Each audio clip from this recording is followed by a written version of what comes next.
O Ruel, hindi pa rin ba nakakauwi ang nanay at asawa mo? Kaninang umaga pa sila umalis ha. Mag-aalas 7 na ng gabi oh. Hindi pa nga eh. Saan po ba daw sila pupunta, Tay? Ang sabi ni Guada, pupunta lang sila sa kabilang baryo. Sa pinaglakuan nila ng karne ng baboy nung nakaraan. Naniningil daw.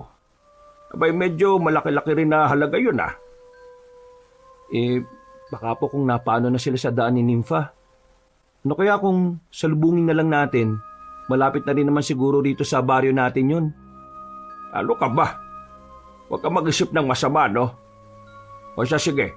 Kunin mo yung lampara at itak natin. Aalis tayo para sunduin sila. Ay, Diyos ko. Sana naman walang masamang nangyari sa kanila. Sana nga po, Tay. At teka, ang buntot ng pagi, dadalhin ko rin po ba? Wag na. Hindi naman tayo makikipaglaban sa mga aswang ah. Itinatago ko nga yun kasi wala rin namang mga gumagalang nila lang sa paligid. Isa pa, hindi komportable ang nanay at asawa mo ron. Ewan ko nga ba sa kanila? Simula nung umuwi sila nang wala sa kanilang sarili, marami na po nagbago sa kanila eh. Kaya nga naghahanap ako ng posibleng lunas sa karamdaman nila. Hindi ko matim na nagkakaganyan sila. Kapag sinusumpong silang dalawa, parang gusto kong ikulong eh. Kaso, naaawa rin naman ako. Pero, may lunas pa po ba yung kalagayan nila, Tay? Base kasi sa nalaman ko, hindi na raw malulunasan yun eh. Yan din ang pagkakaalam ko. Pero, hindi nawawala sa akin ang pag-asa na balang araw. Mahanap ko yung gamot para sa kakaibang karamdaman nila. Nang makuha na ni Ruel ang lampara at mga itak, nagpasya silang dalawa ng tatay niya na umalis para salubungin ng kanyang ina't asawa. Nasa kalagitnaan na sila ng daan nang pareho silang nakaramdam ng kakaiba. Ilang beses pa silang tumigil para magmatsyag sa paligid. Pero wala naman silang nakikitang umaaligid sa kanilang dalawa. Anak, mukhang may sumusubaybay sa atin ah. Yan nga rin po ang hinala ko, Tay. May mga naaaninag akong gumagalaw at palipat-lipat ng pwesto eh. Ano po kaya yun, Tay? Hindi ko rin alam, anak. Mas mabuti pang ihanda mo na lang ang sarili mo. Baka mamaya may susugod sa atin at malalagay pa tayo sa alanganin. Sige po, Tay. Uhugutin ko na lang tong itak ko para kung may lumusob sa atin, makakapanlaban kaagad ako. Kayo rin po, hugutin nyo na rin yan para preparado tayo sa kung ano man ang mangyayari. Oo, eto na. Nahugot ko na ang itak ko. Mas bilisan na lang natin ang paglalakad. Palalim na ang gabi at baka hindi pa natin sila matagpuan. Alam naman nilang napakaraming tulisan na naglipa na sa ngayon. Nagpapaabot pa sila ng gabi. Ay, oo nga pala. Kailangan nating siguruhin na hindi makukuha ng mga magnanakaw na yun ang natitira nating mga alagang baboy. Ang swerte naman nila kung ganon. Tayo ang naghirap tapos nanakawin lang nila. Hindi naman yata tama yon. Yan nga po ang rason kung bakit hindi ako makatulog ng maayos eh. Bumabangon ako para tingnan ng paligid. Mahirap na po. Sa kabilang baryo kasi, marami na mga nanakawan. Wala naman silang nagawa dahil sa takot nila sa mga tulisang yun. Subukan lang talaga nila. Malalaman nila kung ano ang kayang gawin ng isang albularyo. Nakaya ko nga tumugis sa mga aswang nung kabataan ko eh. Ngayong medyo matanda na ako hindi ako magdadalawang isip na tugisin din ang mga tulisan na yan. Nagpatuloy sila sa kanilang paglalakad hanggang sa makalapit na sila sa gubat na nasa pagitan ng baryo nila at ng kabilang nayon. Nang papasok na sila sa nasabing gubat, may narinig silang mahinang pag-ungol. Nung una, hindi nila matukoy kung ano ang may gawa nun. Pareho pa silang kinakabahan, lalo pa at magkasing tunog yun sa ginagawang ingay ng aswang. Itay, wag na po nating hanapin ang kung ano mang gumagawa ng ingay na yan. Mamaya, baka aswang yan. At kung mapaano pa tayo? Hindi. Kailangan nating alamin kung ano yan. Mamaya, baka ang nanay at asawa mo na yan na humihingi ng saklolo. Tayo na. Mukhang dun sa bandang gitna ng gubat nang gagaling ang ingay. Sige po, Tay. Basta, kailangan natin magdoble ingat. Hindi maganda ang kutob ko sa mga gumagawa ng ingay na yan eh. Sige na. bilisan na natin at mukhang humihina na yung ungol. Baka mahuli pa tayo at patay na kapag naabutan natin ang kung ano man nilalang na yan. Sige po, pero mas mabuti siguro kung mauna na ako sa inyo. Sumunod na lang kayo sa akin, Itay. Ikaw ang bahala. Basta sundan mo yung ingay na yan. May kutob ako na sinananay mo yan eh. Dali na anak. Opo, Itay. Sumunod kayo sa akin, ha? Naunang naglakad si Ruel kesa Mang Tasyo. Nakasunod na lamang sa kanya ang tatay niya na nooy sinisikap ding bilisan ng paglalakad. Nang malapit na sila sa pinagmumula ng ingay, naulinigan nila ang tinig ni Aling Guada na nanghihingi ng tulong. Dahil dito, nakumbinsi si Ruel na yun na nga ang nanay niya at ang asawa niyang si Nympha. Patakbo nilang nilapitan ng dalawa at nalaman nilang nakagapos sa mga kamay at paa ng dalawa. Guada, Nympha, ano nangyari? Bakit nakagamos kayo rito? Mabuti na lang talaga at naisipan namin hanapin kayo. Sandali po, kakaligan ko muna kayo, Inay. Nympha, ikaw, ayos ka lang ba? Sino bang may gawa nito sa inyo? Salamat, anak. Masyado mabilis ang pangyayari. Pauwi na sana kami nang harangin kami ng mga armadong lalaki. Mga walang awa sila. Pati mga babae pinapatulan. Ano, may kinuha ba sa inyo? Sinaktan ba nila kayo? Hindi naman po, Itay. Kinuha lang nila yung perang siningil namin sa kabilang nayon. At para raw hindi kami kagad makapagsumbong, itinali nila kami at itinapon sa loob ng gubat na ito. Mga hayop sila. Tayo na, umuwi na tayo at nang makapagpahinga na kayo ni Inay. Magbabayad sila. Pabayaan mo na sila, Roel. Ang importante, hindi nila sinaktan ng nanay at asawa mo. Pera lang talaga ang habol nila. Hindi bali na. Ang pera kikitain pa naman natin yan. Wag lang silang magkakamaling nakawan tayo sa mismong bahay natin. Ang balita ko kasi, nanlolo pa sila at nangunguha ng mga importanteng bagay . Mga tulisan talaga. Hindi naman siguro mangyayari ang iniisip mo, Rowel. At ito namang naging karanasan namin baka nagkataon lang na kami ang nakita nila. Yan nga. Kahit na nagkataon lang, masama pa rin ang ginawa nila. Kung malakas lang ako, kagaya nung kabataan ko, baka ako pa ang makalaban ng mga yan. Naglakad sila pauwi sa bahay nila. Habang naglalakad, dinitalye ni na Aling Guada at Nympha ang nangyari sa kanila. Lihim namang napatiimbagang si Roel dahil doon. Pagkauwi nila sa kanilang bahay, minabuti nilang kumain ng hapunan. Pagkatapos nila, nagsipaglatag sila ng banig at nahiga roon. Habang nakahiga ang mag-asawa sa kanilang mga banig, hindi nila naiwasang mapag-usapan ang patungkol sa nangyayaring panalalasan ng mga tulisan. Paano pala kung dito na sa atin mananalasa ang mga tulisan yun? Sigurado na pag-iinteresan nila ang mga alagang baboy natin. Ano kaya kung ibenta na lang natin ang lahat ng mga alaga natin? Kesa naman sila pa ang makinabang doon. Wala silang pinipili . Kung alam nilang makakaya nilang maibenta o makain, kinukuha nila. Tama naman siguro si Nympha. Kahit paano, hindi naman nagkakalayo ang presyo ng buhay na baboy at ng karne nito. Mas mabuti pa nga, Roel, ibenta na lang natin ang dalawang yon. Tamang-tama. Pagsasabihan ko ang kumari ko. Balita ko kasi magpapakasal ang panganay na anak niya. Baka kailangan nila ng makakatay para panghanda. Sige po, Nay. Mas mabuti nga yan. Ay nako, bakit ba kasi naglipanan na yung mga tulisang yan? Palibasa kasi, mga kulang sa disiplina . Pabayaan mo na.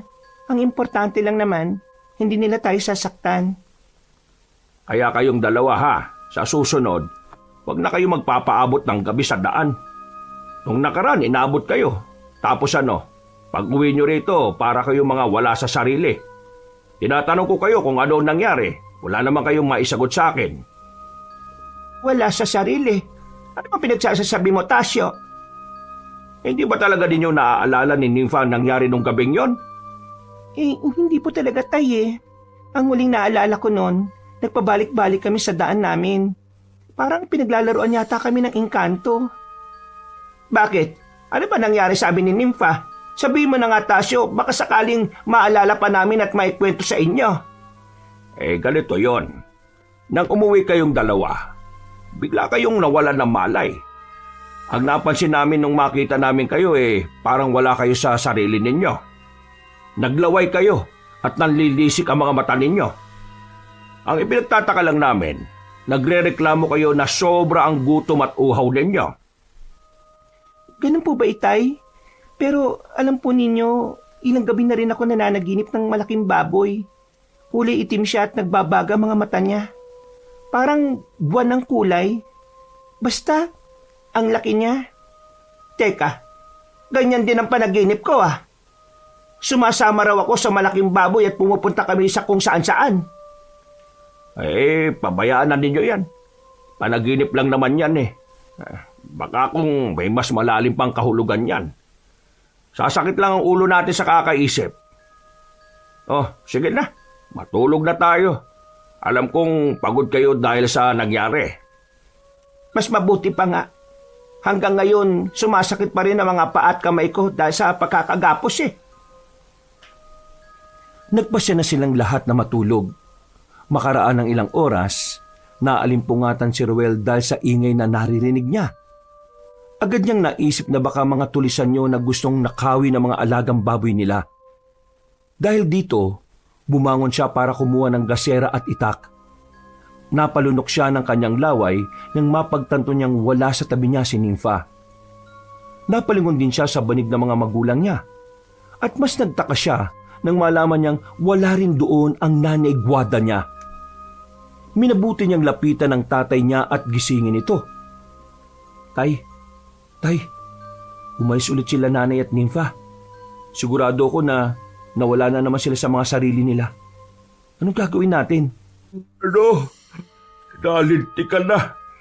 Sige, hahanapin natin sila. Baka mamaya kung ano pa ang isipin at gawin ng mga taong makakakita sa kanila. Akin na yung itak at gasera. Dali! Hawak ko na po, Itay. Sige na. Bilisan natin at baka maabutan pa natin silang dalawa. Siguradong hindi pa naman sila nakakalayo. Paano mga alagang baboy natin? Baka kung pumunta dito mga tulisan at nakawin nila yan. Pabayaan mo na muna. Bilisan natin at para maabutan natin si nanay mo. Mas mahalaga sila kaysa sa mga baboy na yan. Sige po. Tayo na po. Hindi pa naman gaano matagal nang makarinig ako ng ingay sa labas Sigurado po na sila yun. Doon sa silangan, may mga naririnig akong ingay ron. Sigurado na silang dalawa na yon. Ay naku Diyos ko, ano bang nangyayaring ito? Ano bang pwede kong igamot sa kanila? Ano kaya kung magtanong-tanong po tayo sa ibang mga albularyo? Sigurado na may mga alam din po sila patungkol sa bagay na yan, Itay. Pagkababa nila sa bahay nila, agad nilang sinuyod ang buong baryo nila. Nasa kalagitnaan sila ng paghahanap kay Aling Guada at Nympha nang makarinig sila ng mga igik ng baboy. Nagkatitigan ng mag-ama at nagkayayaan na puntahan ang pinagmumula ng ingay. Malayo pa lang sila, nakita na nila ang 5 kanayo nilang may pinaliligirang 2 malaking baboy. Anak, halika. Mukhang pamilyar sa akin yung 2 baboy na yun Nakita ko sila nung nakarang linggo na umaaligid sa labas ng bakuran natin. Ako rin po, Tay. Nakita ko sila nung nakaraang gabi. Teka, nung makita mo ba sila, nasa bahay po ba si nanay at si Nympha? Bakit mo naman na itanong, Ruel? Teka, sandali. Parang hindi ko na maalala Ay tama, wala sila nung gabing yon. Yun ang unang beses na kinutuban ako ng hindi maganda sa kanilang dalawa. Ako rin po, Tay. Nang makita kong 2 baboy na yan, wala rin si Nympha at si Nanay Guada sa bahay. Umalis sila nung mahimbing ng tulog natin. At kanina, nagising ako dahil sa ingay. Anong ingay ba narinig mo? Kung hindi ako nagkakamali, igip ng baboy. Pero mahina lang. Parang naghahanap ng madaraanan. Kung ganon, halika na. Aakuin natin ang baboy na yan bilang mga alaga natin. Sige po, Itay. Tayo na. Mukhang balak saktan ng mga taong 2 yan Mas bininisan pa nila ang paglalakad hanggang sa makarating sila sa tapat ng mga lalaki. Nang makita sila ng mga kalalakihan, Tinanong sila kung sa kanila ba ang dalawang malalaking baboy. Hindi naman nagdalawang isip ang mag-ama na akuin ang pagmamay-ari ng dalawang hayop. Sinabi nila na nakatakas ang mga ito sa kulungan nila. Kaya agad nila itong hinanap. Napatango na lang ang mga kanayo nila at iniwan sa kanila ang mga baboy. Ano pong gagawin natin sa dalawang to, Tay? Ano ka ba naman, anak? Siyempre, iuuwi natin sila. Kailangan walang ibang makakakita ng kanilang pagpapalit ng anyo. Maging sila hindi nila alam na naging ganyan sila. Kaya tara na. Gabayan natin sila hanggang sa makauwi tayo.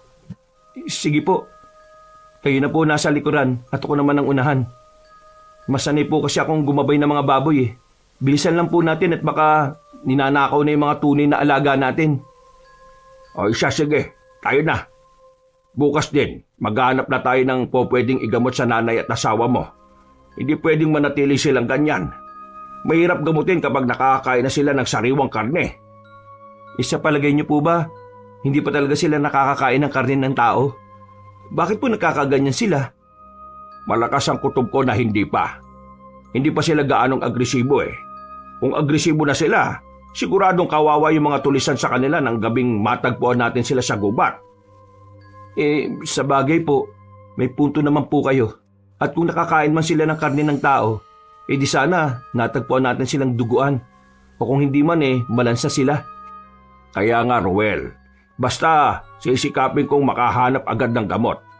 Kung kinakailangan kong tumungo sa bundok para malaman kung anong pwedeng igamot sa kanila, gagawin ko. Huwag po kayo mag-alala, Tay. Kasamahan ko po kayo. Wag na. Walang makakasama ang dalawa dito kung sakali. Hindi naman po sila sinusumpong gabi-gabi ha. Ikandado na lang po natin siguro yung bahay para makasiguro tayong hindi sila makakalabas. Ayaw ko sanang gawin yan pero sige. Mas mabuti pa nga, Ruel. Bukas, mamumundok tayo. Susubukan nating mangalap doon ng pwedeng igamot. Bahala na ang gabay ko sa pagtuturo kung anong gamot ang kailangan natin. Sige po, Itay. Baka sakaling may mahanap naman tayo eh. Basta, tiyakin na lang natin na hindi tayo lulusubin ng mga tulisan. Baka simot po lahat ng pinaghirapan natin pag nagkataon. Dahil sa kanilang pag-uusap, hindi na nila namalayang nakarating na sila sa tapat ng bakuran nila. Minabuti nilang dalawa na dalhin na muna ang dalawang baboy sa isang malinis na kulungan para doon na muna sila magpalipas ng gabi. Nang masiguro nilang hindi na makakalabas sa mga yon, nagpasya na ang mag-ama na magpahinga ulit. Napagkasunduan nilang maaga pa silang aalis kinabukasan para mangarap ng posibleng gamot sa karamdaman ni na Aling Guada at Nimfa. Sinabi rin ni Mang Tasyo kay Ruel na wala na silang panahon para magtanong pa sa ibang albularyo dahil baka lalong lumala ang sakit ng dalawa. Kinabukasan, Itay, bago po tayo umalis, puntahan muna natin ang dalawang bawi sa kulungan nila. Tingnan na rin natin ang iba pa at siguraduhin hindi sila mananakaw ng mga tulisan. Mas mabuti pa nga. Ako na titingin doon sa dalawang baboy na dinala natin kagabi pa uwi. Ihanda mo na lang ang mga kagamitan natin para sa pangangalap ng gamot sa bundok. Sige po, Tay Tasyo. Masusunod ang sinabi nyo. Sige na. Lalabas na ako't ng... Guarda! Nimfa! Mabuti naman at nakauwi na kayong dalawa. Teka, ayos lang ba kayo? Parang pagod kayong dalawa. Ano ba nangyari? Bakit nasa loob kami ng koral ng baboy, ha? Oo nga, nakahubot-hubad din kami. Buti na lang talaga may naiwang damit na nakasampay sa labas. Ano ba nangyari? Anong ginawa niyo sa amin? Wala ba talaga kayong naaalala? Kagabi kasi, munti ka na kayong sakta ng mga kanayon natin. Mabuti na lang at dumating kami ni Roel. Baka nakatay na nga kayo nang wala sa oras kung wala kami. Minabuti na lang naming ilagay kayo sa koral ng baboy para hindi na kayo makaalis. Hindi namin alam kung ano ang posibleng mangyari habang wala kayo sa inyong sarili. Teka, wag niyong sabihin na naging mga baboy kami. Siya nga, naging mga baboy kayo. Ang hindi ko lang talaga maintindihan wala kayong maalala at wala kayo sa inyong mga sarili kapag nagiging ganong kayo. Hindi kaya ganun talaga nangyayari kapag may ganyang karamdaman? Siguro nga anak. Ay teka, Wanda. Ngayon nandito na kayo. Aalis na muna kami ni Rowel. Mamumundo kami para maghanap ng posibleng gamot dyan sa sakit ninyo. Teka, wala naman kaming sakit Ano ba pinagsasabi ninyo? Yang nangyayari sa inyong dalawa ni Nympha, may tuturing na sakit yan. Pero kung hindi talaga magagamot at marami pa kayong mahahawaan, sigurado na magiging sumpa na yan sa pagkatao ninyo. Ruel, babalik din pa kayo kaagad? Natatakot ako Baka pumunta ang mga tulisan dito. Natatakot na akong makasagupa ulit sila. Babalik kagad kami kapag may nahanap na kami kagad na gamot. Sa ngayon, dito na lang muna kayo. Kapag dumating ang gabi, isaran nyo ng maigi ang mga bintana Ikandado na rin ninyo ang mga pinto at nang hindi kayo pasukin dito. Sa mga baboy naman, lalagyan ko na lang ng tinik ang paligid ng koral para mahirapan ang mga tulisan. Bago nila manakaw ang mga baboy natin mahihirapan sila at posibleng may makahuli na sa kanila. Maganda rin po ang naisip nyo, Tay. Teka, total, nandito na rin naman si Nympha at Nanay Guada. Susunod po ako ron pagkatapos kong ihanda ang mga dadalhin natin. Tutulungan ko na po kayo ron. Mas mabuti pa nga. Sige na, bababa na ako Nang makababa na si Mang Tasyo, kinuha naman ni Rowel ang itak nila at nagdala na rin sila ng iba't iba pang posibleng pangontra sa mga nilalang na makakasagupa nila. Naganda na rin siya ng gagawin nilang sulo kung sakaling aabutin sila ng dilim sa paligid. Bababa na sana siya sa bahay nila nang lumapit sa kanya ang asawa niya. Ruel, ano ba talaga itong nangyayari sa amin? Tuwing gabi, wala naman ako natatandaan Kagabi, hindi ba't magkatabi tayong natulog? Oo, pero nung magising ako, wala ka na sa tabi ko. Mabuti nga't naisipan namin ni tatay na hanapin kaagad kayo Totoo bang nagiging baboy kami? Paano naman nangyari yun? Oo, totoo yun. Huwag kayong mag-alala. Maghanap kami ng lunas sa kakaibang karamdaman nyong yan. Teka, kung nagiging baboy kami, ibig sabihin, nagiging aswang kami? Aswang din ang humawa sa amin, Ruel. Hindi pa tayo sigurado dyan. Hindi natin alam kung aswang ba talaga sila o maging kayo man. Pero isa lang ang natitiyak namin ni tatay. May kakaibang karamdaman kayo. At kailangan naming mahanap ang gamot na yon. Sige, mag-iingat kayo sa bundok, Ruel. Umuwi kayo ng ligtas dito sa atin, Kayo rin dito ni nanay. Huwag kayo magpapapasok ng hindi nyo kilala. Posibleng makarating na rito yung mga tulisan na yun Sige, kapag sumapit ang gabi, hindi na kami lalabas. Baka kung mawala ulit kami sa sarili namin at maimasmasan na lang na nasakutan na ng mga tulisan kami. Yun nga ikinababahala ko, Nympha. Pero may tiwala ako sa itaas. Hindi nila kayo pababayaan. O sige na, bababa na ako para tumulong kay tatay. Pagkatapos nito, aalis na kami at pupunta sa bundok. Pagkawika ng lalaki, agad silang bumaba sa kanilang bahay. Dala niya ang mga kagamitan nila sa pamumundok. Tumungo siya sa koral ng mga baboy at tinulungan ng tatay niya sa paglalagay ng mga tinik sa paligid noon. Nang matapos nilang gawin yon, nagpaalam na sila ang aalis. Dahil medyo malayo ang pupuntahan nila, halos buong araw silang naglakad. Nakarating sila sa kagubatang sakop ng paanan ng bundok nang nag-aagaw na ang liwanag at dilim. Nalasan mo ang pakiramdam mo, parang puno ng negatibong enerhiya dito. Sigurado na may mga masasamang elementong naninirahan dito. Sige po, tay. Magpapatuloy na po ba tayo o magpapahinga na muna tayo dito? Magpapatuloy tayo. May sulo naman tayo, di ba?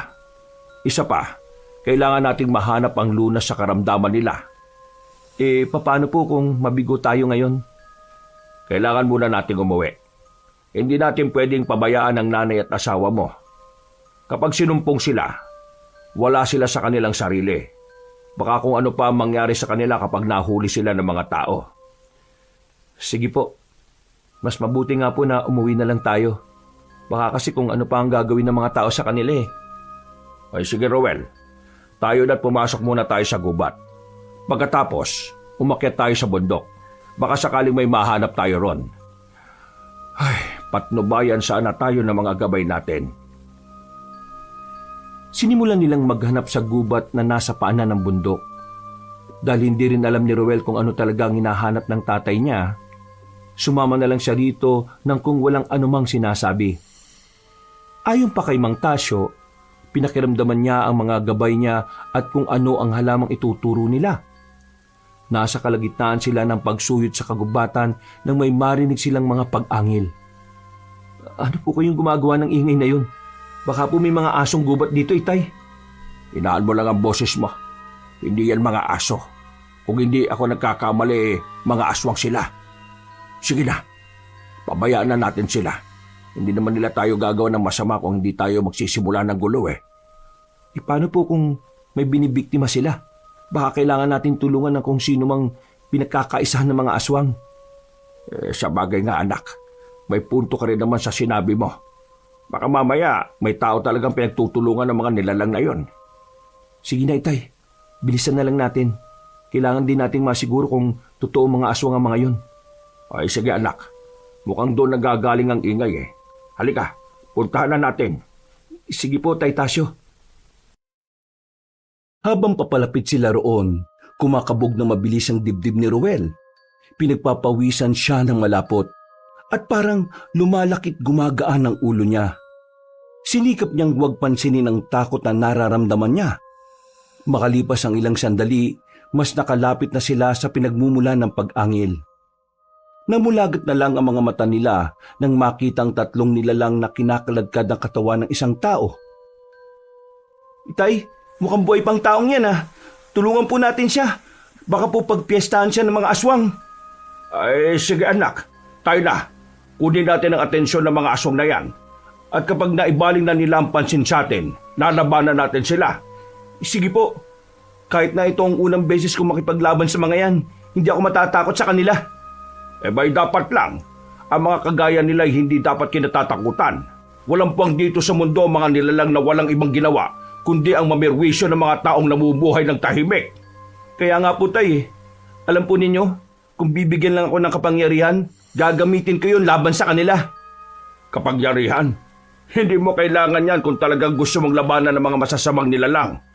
Puso lang anak, sapat na. Pero po, mas mabuti pong... Tama na, sige na. Mas lapitan pa natin ang mga yan at na makuha natin ang pansin nila. Nang medyo ilang dipan na lang ang layo nila sa mga aswang, sinigawan nila ang mga ito. Nalaman din ng mag-ama na isang matandang babae pala ang sinusubukang kaladkarin ng mga aswang.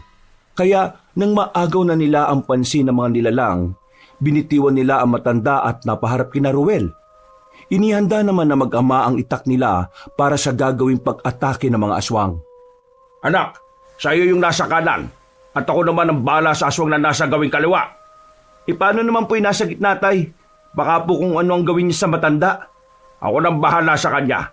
Kapag gumawa siya ng masama, ibabaling ko sa kanya ang atensyon ko. Tingnan na lang natin ang angas ng tatlong yan. Susubukan ko ring orasyonan siya ng pamako. Sige po, para makapagpatuloy na rin tayo sa ating tunay na pakay dito. Ayan na. Napako na sa kinatatayuan na yung isang aswang. Hala, papasugod na sa atin yung dalawa. Salubugin natin sila, Ruel. Dali! Masusunod po, tay. Umanda sa atin ang mga aswang na yan. Sinalubong ni na Ruel ang mga aswang. Agad niyang tinaga ang nilalang na nakatoka para sa kanya. At kahit na maliksi ito kung gumalaw, nagawa pa rin niyang daplisan yon ng kanyang itak. Nang mga sandaling yon, nagulat si Ruel nang tumayo ang matandang babae at inatake ang isang aswang ng walang kahirap-hirap. Nang makita niyang napatumba na ng tatay niya ang nilalang na kalaban nito, mas nabuhayan siya ng loob. Kalaunan, nabuwal na rin niya ang nilalang at nagawa niyang gilitan ng lalamunan. Ano anak? Patay na ba yung aswang na kalaban mo? Opo, tay. Akala ko'y mahihirapan talaga ako eh. Nang makita ko natalo na ninyo yung mga aswang na kalaban nyo, sinikap ko na rin mapatay yung kaaway ko eh. Mabuti naman kung ganon, anak. Ay teka, ang matandang pinagtulungan ng mga aswang, bakit biglang nawala? Oo nga po no, hindi ko po namalayan ah. Teka, kung nandyan yung aswang dapat, nandyan rin dapat siya. Hindi po ba? Ako bang hinahanap niya? Ay, oo. Saan ba kayo nanggaling? Sandali. Bakit tinabol po kayo ng mga aswang? Oo nga po, mabuti na lang at narinig kagad namin ang mga angil ng aswang, pati na ang pag-ungol ninyo. Ay, maraming salamat sa inyong dalawa. Kung hindi dahil sa inyo baka napatay na ako ng mga aswang na yon. Ako nga pala si Aurora. Pwede niyo akong tawaging Tandang Aurora kung gusto ninyo. Ay, ako naman si Tasyo at siya naman si Ruel, ang anak ko. Bakit po pala kayo pinagtulungan ng mga aswang? Gabi na, hindi na sana kayo lumalabas pa. Dito sa gubat na ito ang bahay ko, iho. Isa kong ermitanya. Lumabas lang sana ako para maghanap ng mga halamang gamot. Kaso, nasukol ako ng mga aswang. Kayo, bakit kayo nandito? Talaga ho, isa kayong ermitanya. Isa naman ho akong albularyo. Nandito kami ng anak ko para maghanap ng halamang gamot. May sakit kasi ang asawa ko at asawa nitong si Ruel eh. Ano bang sakit nila? Baka makatulong ako sa inyo sa paghahanap. Kabisado ko ang gubat na ito, pati na ang bundok. Hindi po namin po pwedeng sabihin, Tandang Aurora. Baka po kung ano ang sasabihin nyo. Ay, ganun ba? Ay, sige. Hindi naman ako mapilit. Pero pwede ko kayong tulungan kung gusto ninyo. Kasi ganito ho yan, Tandang Aurora. May mga pagkakataon kasing nagiging baboy sila. Wala sa sarili. Kadalasan, kapag lumalabas ho sila kinabukasan na nakakauwi at wala silang matandaan. Isa lang ang ibig sabihin yan. Nagiging aswang sila. Kung hindi ako nagkakamali, nayanggaw sila. Kaya wala sila sa sariling pag-iisip kung sinusumpong. Kapag ganap ng aswang na kasi, kadalasan natatandaan nila ang mga ginagawa nila eh. Yan nga po ang problema namin. Natatakot kami na baka malaman ng mga kabaryo namin ang lihim nila. Baka saktan sila, sunugin o paalisin sa baryo namin. Tandang Aurora, may gamot ho ba sa karamdaman nila? Ni minsan kasi wala pa akong nagamot na ganyang kaso eh. Umaasa na lang ako sa mga gabay ko at sa ituturo nilang halamang gamot dito. Sige, huwag kayong mag-alala. Tutulungan ko kayo. Tayo na't puntahan natin ang halamang gamot na kailangan ninyo.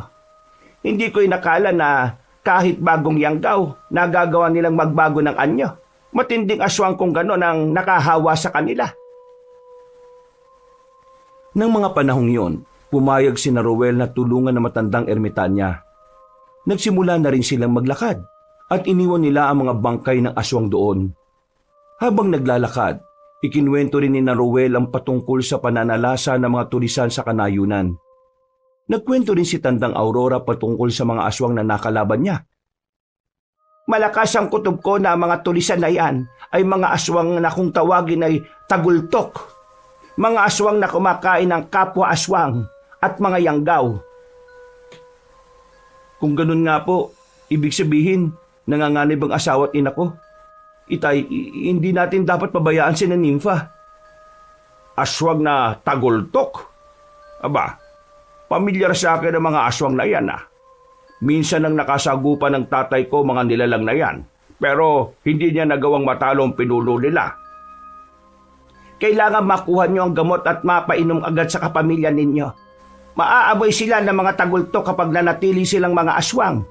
Hali kayo, sa bandang dulo ng gubat na ito, malapit sa ilog, nandoon ang halaman na kailangan natin. Teka po, wala ba mga bantay ron? Baka po may kung ano po tayong makakasagupa ron ah. Yan ang hindi natin alam anak. Maganda ka na lang. Kung ano man ang nilalang na naroon, hahanapin natin siya. Kung manlalaban, lalabanan natin. Patayin kung kinakailangan. Basta kailangan makuha natin ang halamang gamot na hinahanap natin. Nagpatuloy sila sa paglalakad hanggang sa marinig ni Ruel ang lagaslas ng tubig. Batid niyang malapit na sila sa ilog, kaya mas nauna na siyang naglakad sa dalawa niyang kasama. Makaraan lang ang ilang sandali. Napatigil siya sa paghakbang. May naamoy siyang malansa at may naulinigan siyang kaluskos. Dahil dito, napalingon siya sa dalawa niyang kasama para sabihin ang napansin niya. Ihandaan niyo ang sarili ninyo. Mukhang may mga aswang sa paligid. Siguradong sila ang nagbabantay rito. Bakit po kaya nila binabantayan yon? Bakit po hindi rin sila kumukuha para magamot ang mga sarili nila?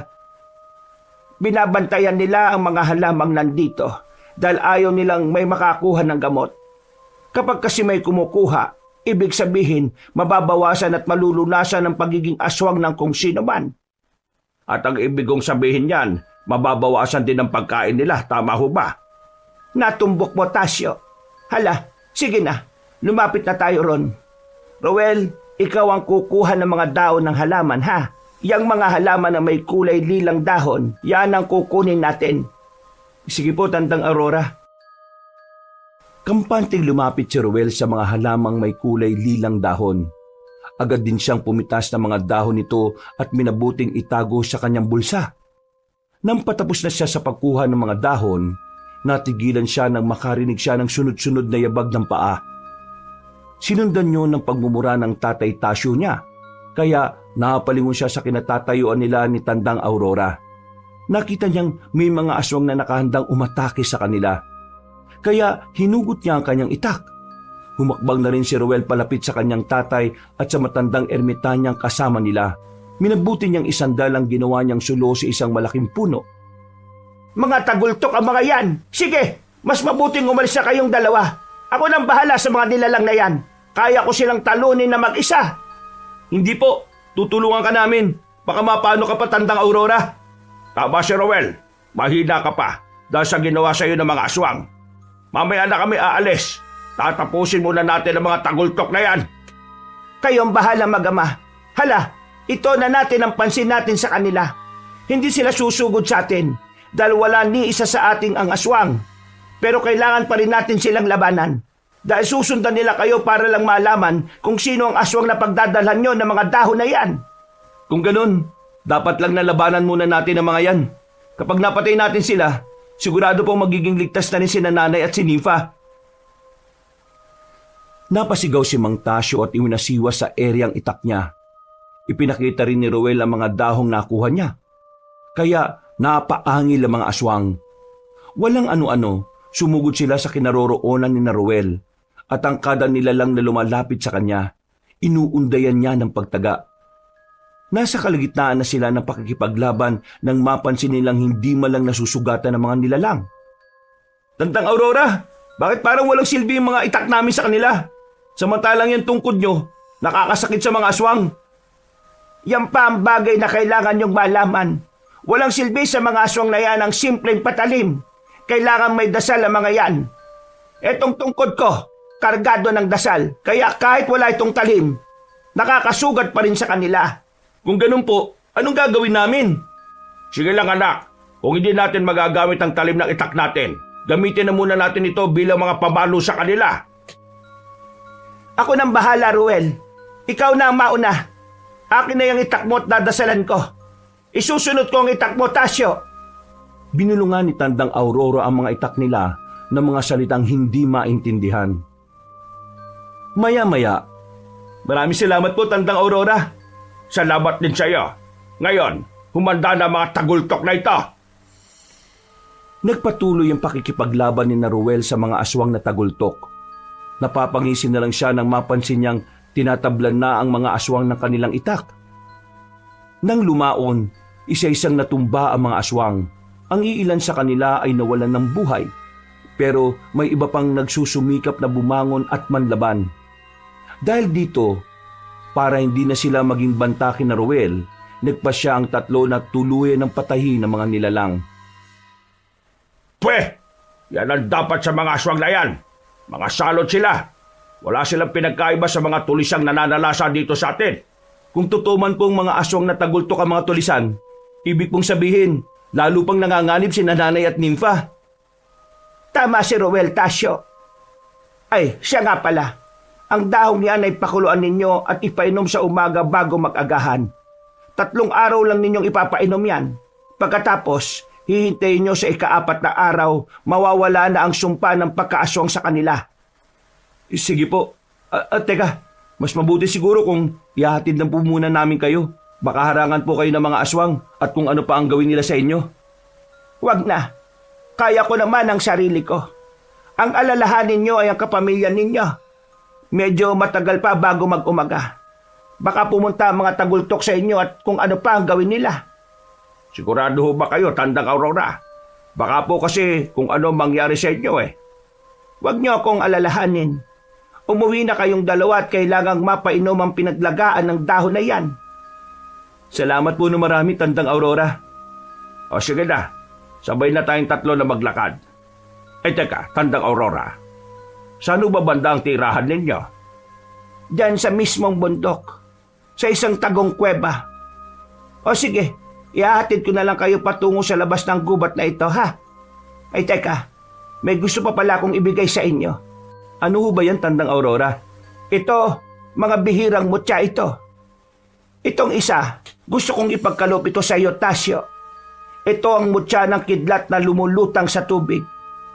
Bibigyan ka nito ng liksi at kakaibang gaan ng katawan. Ay maraming salamat to, Tandang Aurora. Ito naman ang para sa iyo, Rowel. Mutya ng Haring Sarangay. Bigay ito sa akin ng isang kaibigang engkanto. Ang mutyang ito ang magbibigay sa iyo ng kakaibang lakas. Tatalas din ang pandama mo. Kaya magagawa mong malamang kagad kapag may panganib na paparating. Maraming salamat po, Tandang Aurora. Malaking tulong po ito sa amin ni Tatay. Walang anuman. O siya, sige na. Kailangan na ninyong makauwi. Ihanda na rin ninyo ang inyong mga sarili. Dahil kung maamoy ng mga tagultok ang mga kapamilya ninyong nayanggaw, tsak na susugurin nila yon at kukunin. Napailing na lang si Rowel sa sinabi ng matandang ermitanya. Noon din, nagsimula silang maglakad palabas ng gubat. Sinigurado nilang tatlo na walang mga aswang na nakasunod sa kanila.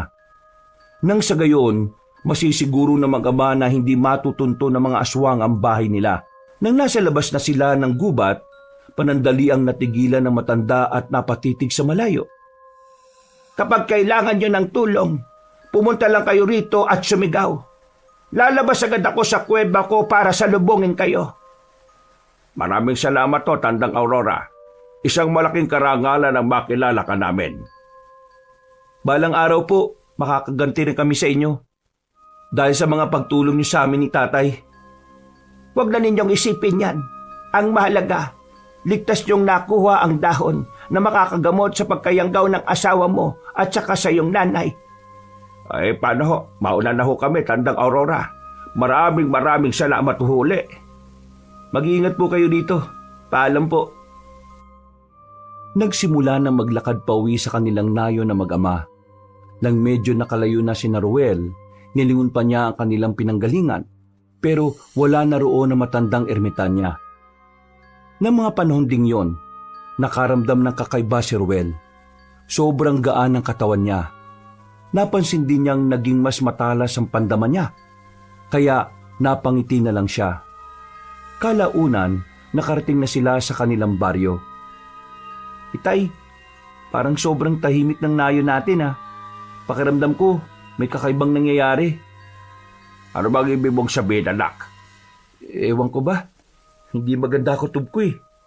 Bilisan na lang po natin ang paglalakad at na makauwi na tayo. Sana walang masamang nangyari kina Nanay at Nympha. Alam na rin naman nila ang gagawin nila. Isa pa, isinarado na rin naman siguro nila yung mga bintana at pinto. Hindi naman sila siguro mapapasok ng mga tulisan. Paano naman po ang mga baboy natin? Baka kung manakaw sila ng mga tulisan. Nakawin lang nila ang mga baboy nating natitira. Huwag lang nilang sasaktan ng nanay at ang asawa mo.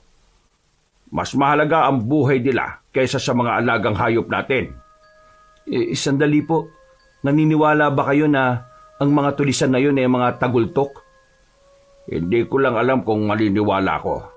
Pero kung totoo man yon, kailangan natin mag-ingat. Hindi natin alam kung ano ang tunay na kakayahan nila. Ang alam pa lang natin sa kanila, hindi sila tinatabla ng simpleng patalim. Hindi na rin naman simple ang patalim natin ha. Nadasalan na po ito ni Tandang Aurora. Kaya nga, magagawa na nating sugatan ng mga tagultok dahil dito. Isa pa, may ibinigay pa sa atin ng ermitanyang yun na tsak kung makakatulong talaga sa atin. Nasa kalagitnaan na sila ng pag-uusap nang may maulinigan sila mga pagyabag ng paa. Nagkatitigan si Rowel at Mang Tasyo dulot ng pagtataka. Ilang sandali pa, may narinig silang ingay at mahinang pag-igik ng baboy. Iginala nila ang paningin nila sa paligid hanggang sa maaninag nilang may gumagalaw na mga tao sa hindi kalayuan. Anak, mukhang yan na yung mga tulisan. At may mga baboy silang kinuha. Baka sa atin yan. Ano po ang dapat natin gawin? Susundan ba natin sila? Baka po sa atin talaga yung mga baboy na yan eh. Wag, umuwi na muna tayo. Hindi pa naman natin sigurado kung sa atin nga ba talaga yan. Kailangan masiguro muna natin na ligtas ang nanay at ang asawa mo. Sige po, Itay. Mas mainam pa nga yung naiisip nyo. Siguruhin muna natin ang kaligtasan nila para kahit papano, makampante rin tayo.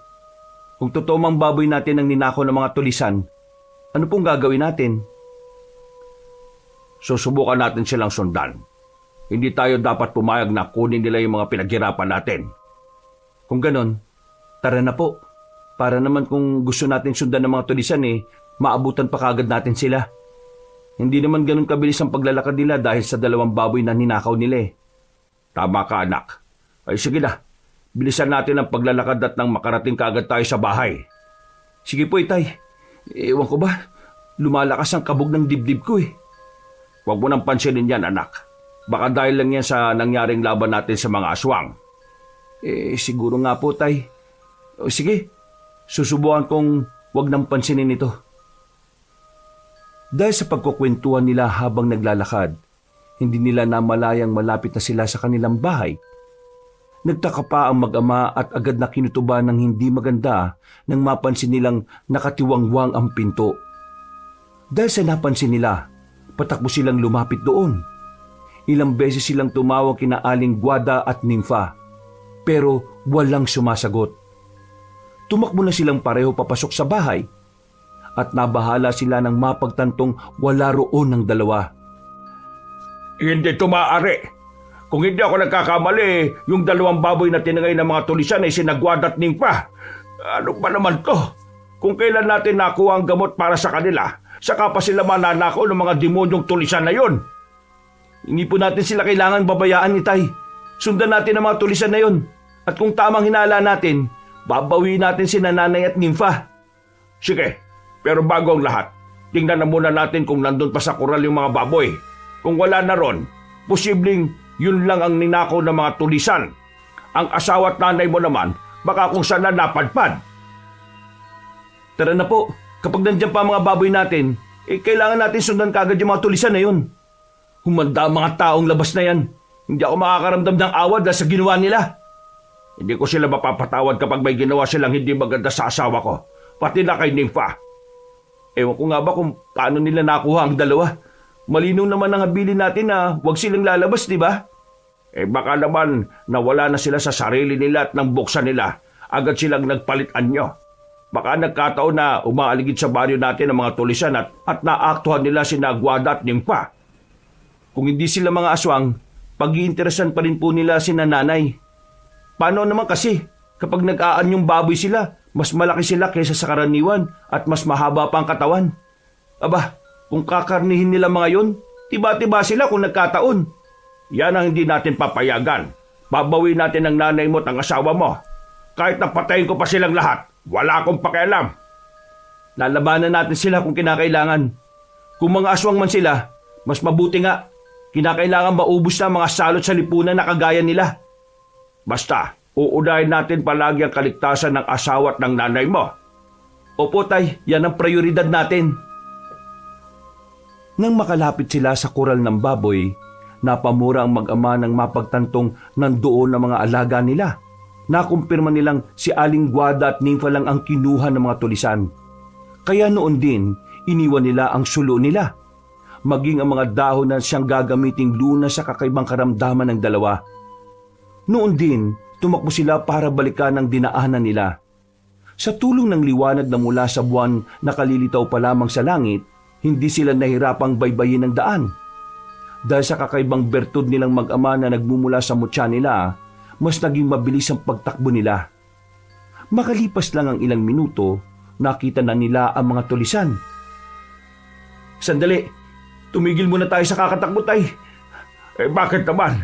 Paano kung makalayo na mga yan? May nakita kasi ako mga nilalang na gumagalaw. Baka may iba pang mga nilalang na nakabang sa atin. Tingnan natin kung ano yung relasyon ng tulisan na yan sa mga nilalang. Na kung hindi ako nagkakamali, mga aswang. Hindi kaya yan ay mga tagultok? Yan din po ang hinala ko, pero kung hindi nila sasaktan ng mga tulisan para lang makuha ang mga baboy na ninakaw nila, sigurado na iisa lang ang lahi nila. Ang mga demonyo, nagsama-sama pa talaga. Halika na anak, wala akong pakialam kung makakampi sila o hindi. Ililigtas natin ang nanay mo at ang asawa mo. Kung yan po ang pasyan nyo, sige, masusunod po itay. Tayo na't kunin natin sa kanila si Nanay Guada at si Nympha. Mas lumapit pa sila sa mga tulisan na nooy hirap sa paghila sa mga baboy. Ng mga sandaling yon, napansin ni Ruel na may suot pang salawal ang dalawang hayop, kaya napagtanto nilang mga aswang ang mga yon. Mas lumapit pa sila roon at nang ilang dipan na lang ang layo nila sa mga tulisan, sumigaw si Mang Tasyo para kunin ang atensyon nila.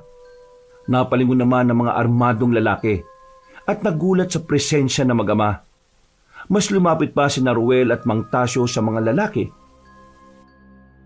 Sa amin ang baboy na yan. Ibalik niyo sila sa amin. Dahil kung hindi, mapipilitan kaming labanan kayo. Mga asawa namin sila. At kung magmamatigas pa kayo, dadaan muna kayo sa ibabaw ng bangkay namin bago kayo magtagumpay sa gusto ninyo. Ano? Nahihibang na ba kayo? Mga baboy ang kinuha namin tapos sasabihin nyo na mga asawa nyo sila? Bakit? Baboy ba kayo, ha? Walang ibang baboy sa atin dito kung hindi kayong mga tulisan. Tahimik ang buhay namin sa nayon pero anong ginagawa nyo? Ginugulo nyo kami. Nag-aasik kayo ng takot para makuha nyo ang mga gusto ninyo. Yun nga lang, hindi lahat magagawa nyong takutin. Nandito kami para bawi ng dalawang baboy na yan. Pagmamayari namin yan. At kung hindi nyo yan ibibigay, pasensyahan na lang tayo. Dalawa lang kayo, samantalang kami higit sa 10. Ano naman ang laban ninyo? Sigurado na magiging papel lang ang katulad ninyo. Madaling ko yumusin at itapon. Sige, tingnan natin. Bakit? Hanggang saan ba kaya ninyo? Napatawa ulit ang isang tulisan na nakipag-usap sa kanila. Batay sa pagtawag ng isa nitong kasamaan sa kanya, nalaman ni Ruel na Romero ang pangalan niya at siya ang pinuno nila. Noon din, inutusan ng tulisan na yon ng mga kasama niya para atakihin si Ruel. Napailing naman ang mag-ama at pareho nilang itinaas ang mga hawak nilang itak. Ano na? Bakit parang nag-aalangan yata kayong sumugod sa amin? Akala ko ba makakaya nyo kami dahil dalawa lang kami? Alin na kayo? Pero kung natatakot kayo, pakawalan nyo na lang ang dalawang baboy na yan at payapa kayo makakalis sa lugar na ito. Ligtas at walang lagas. Kakaiba ang mga baboy na ito. Kung may bebenta namin sila, siguradong tiba-tiba kami. Makikipagpatayan kami para sa mga ito. Sige na mga kasama, sugurin nyo ang dalawang yan. Mukhang may iba pang nilalang na nandito kaya kailangan natin makalis kagad. Sige na! Napatawang iba pang tulisan at agad na sumugod kina Ruel. Hindi naman natin nagkamag-ama at gamit ang mga itak nila, nilabanan nila ang mga tulisan. Dahil sa angkin nilang liksi at lakas, hindi sila nahirapan sa mga nilalang. Napagtanto rin nilang mali ang unang hinala nila ng mga tagultok ang mga tulisan. Dahil napakahina nila. Dulot ng walang tigil nilang pakikipaglaban, napagod ang mga tulisan at naging madali na para kina Ruel ang talunin sila. Namulagat naman ang mga mata ni Romero at minabuti niyang pakawalan ng dalawang baboy. Sige na, pinakakawalan ko ng mga baboy ninyo. Pero bago nyo sila makuha, kalabanin nyo muna ako. Tingnan natin kung saan naabot ang ipinakita nyong kakayahan sa akin. Kawig mo mga aswang na nakalaban namin, Romero. Huwag mong sabihin na isa ka rin sa mga tagultok. Kailangan mo pa bang itanong yan? Nakikita naman siguro ninyo ang anyo ko, hindi ba?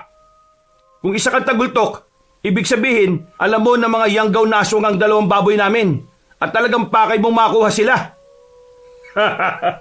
Mga pagkain lang sila para sa amin. At kung inakala mong makakataka sila, nagkakamali kayo. Mahanap namin sila. Tingnan na lang natin kung magagawa mo ang bagay na yan, aswang.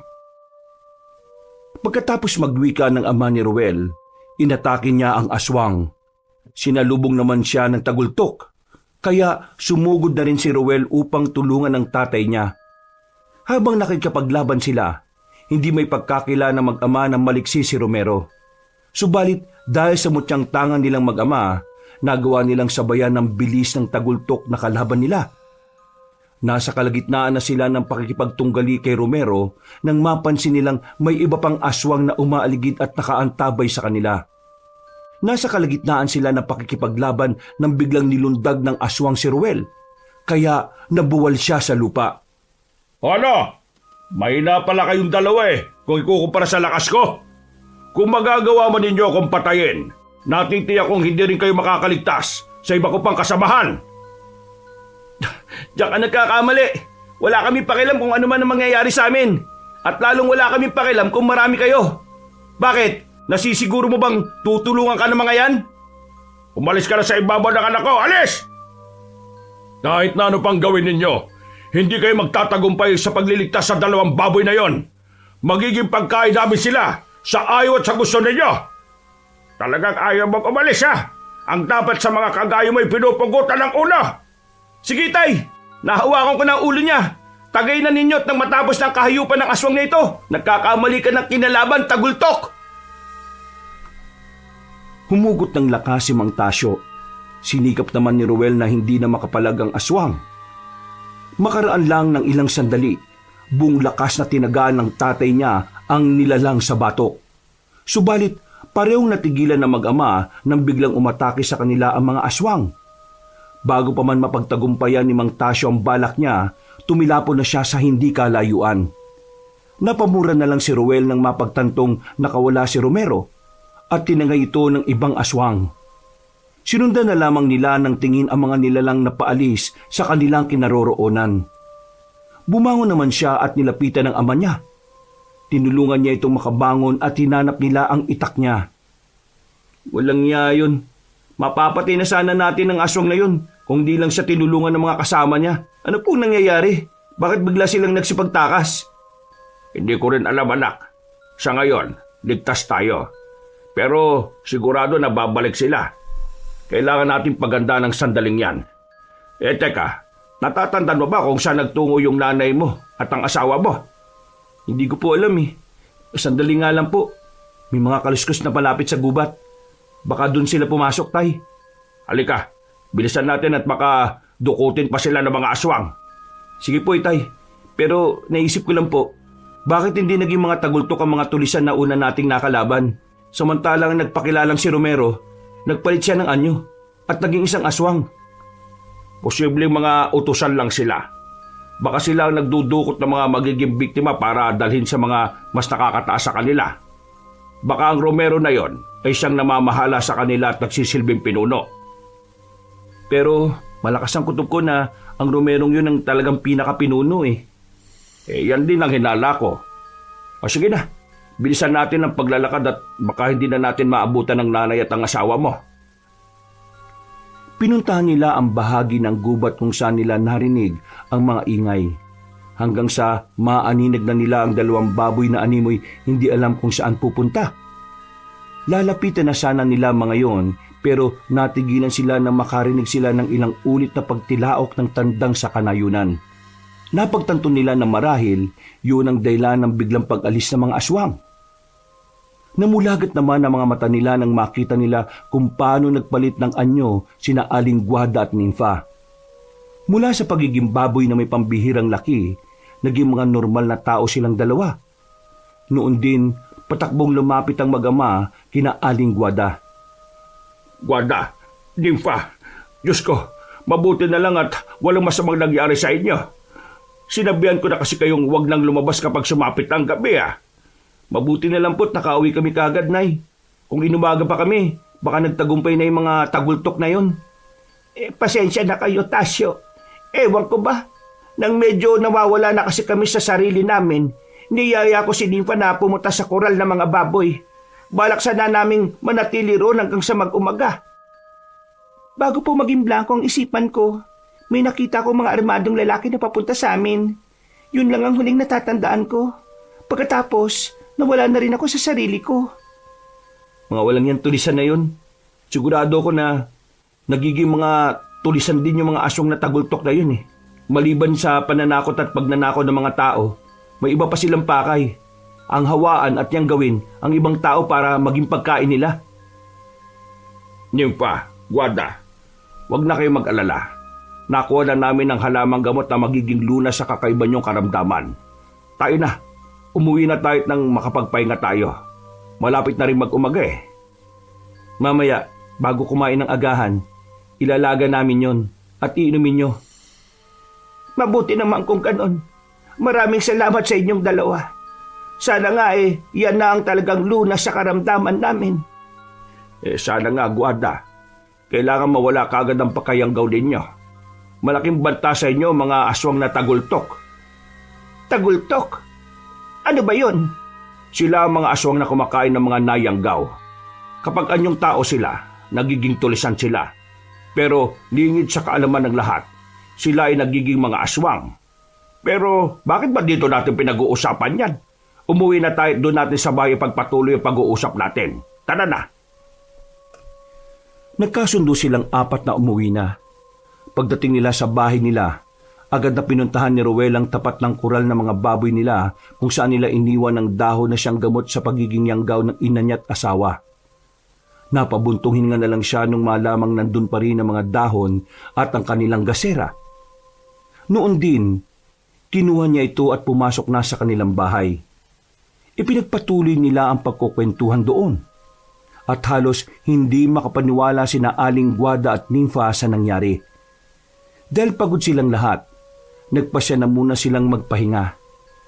Kampante silang hindi aatake sa kanila ang mga aswang. Nang malapit ng sumikat ang araw, kinabukasan, Guarda, Nympha, eto, inumin na ninyo ang tubig na pinaglagaan ng mga dahog na kuha namin sa paanan ng bundok.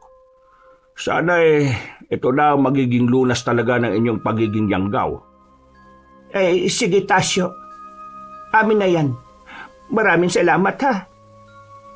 Ang ipinagtataka ko lang po, kung nayanggaw lang kayo, bakit po kayo nagiging mga baboy kapag sinusumpong kayo ng pagkaswang? Sa pagkakaalam ko kasi, nagkakaroon lang na kakayahang magbago ng anyong mga yanggaw kapag ganap na siyang aswang. Yan din ang palaisipan para sa akin, anak. Siguro may mga aswang na kapag nanghawa ay nagiging ganon. Ewan ko nga ba. Ay teka, Nympha, ano ba sa palagay ninyo ang humawa sa inyo? At sa paanong paraan? Paano ba kayo nahawa? Hindi ko nga rin po matandaan, Itay.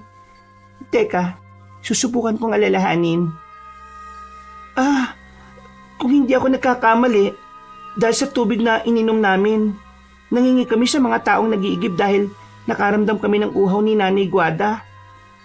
Mga taong nag-iigib? Hindi ba ninyo sila kilala? Hindi Pero nang paalis na kami, napalingon ako at may nakita kong nakausli sa sako na buhat ng isa sa kanila. Ano ba yon ha? Hindi ako maaring magkamali. Dulo yun ng kanyon ng mahabang baril. Sigurado po ako roon, Tay. Mga tulisan nga.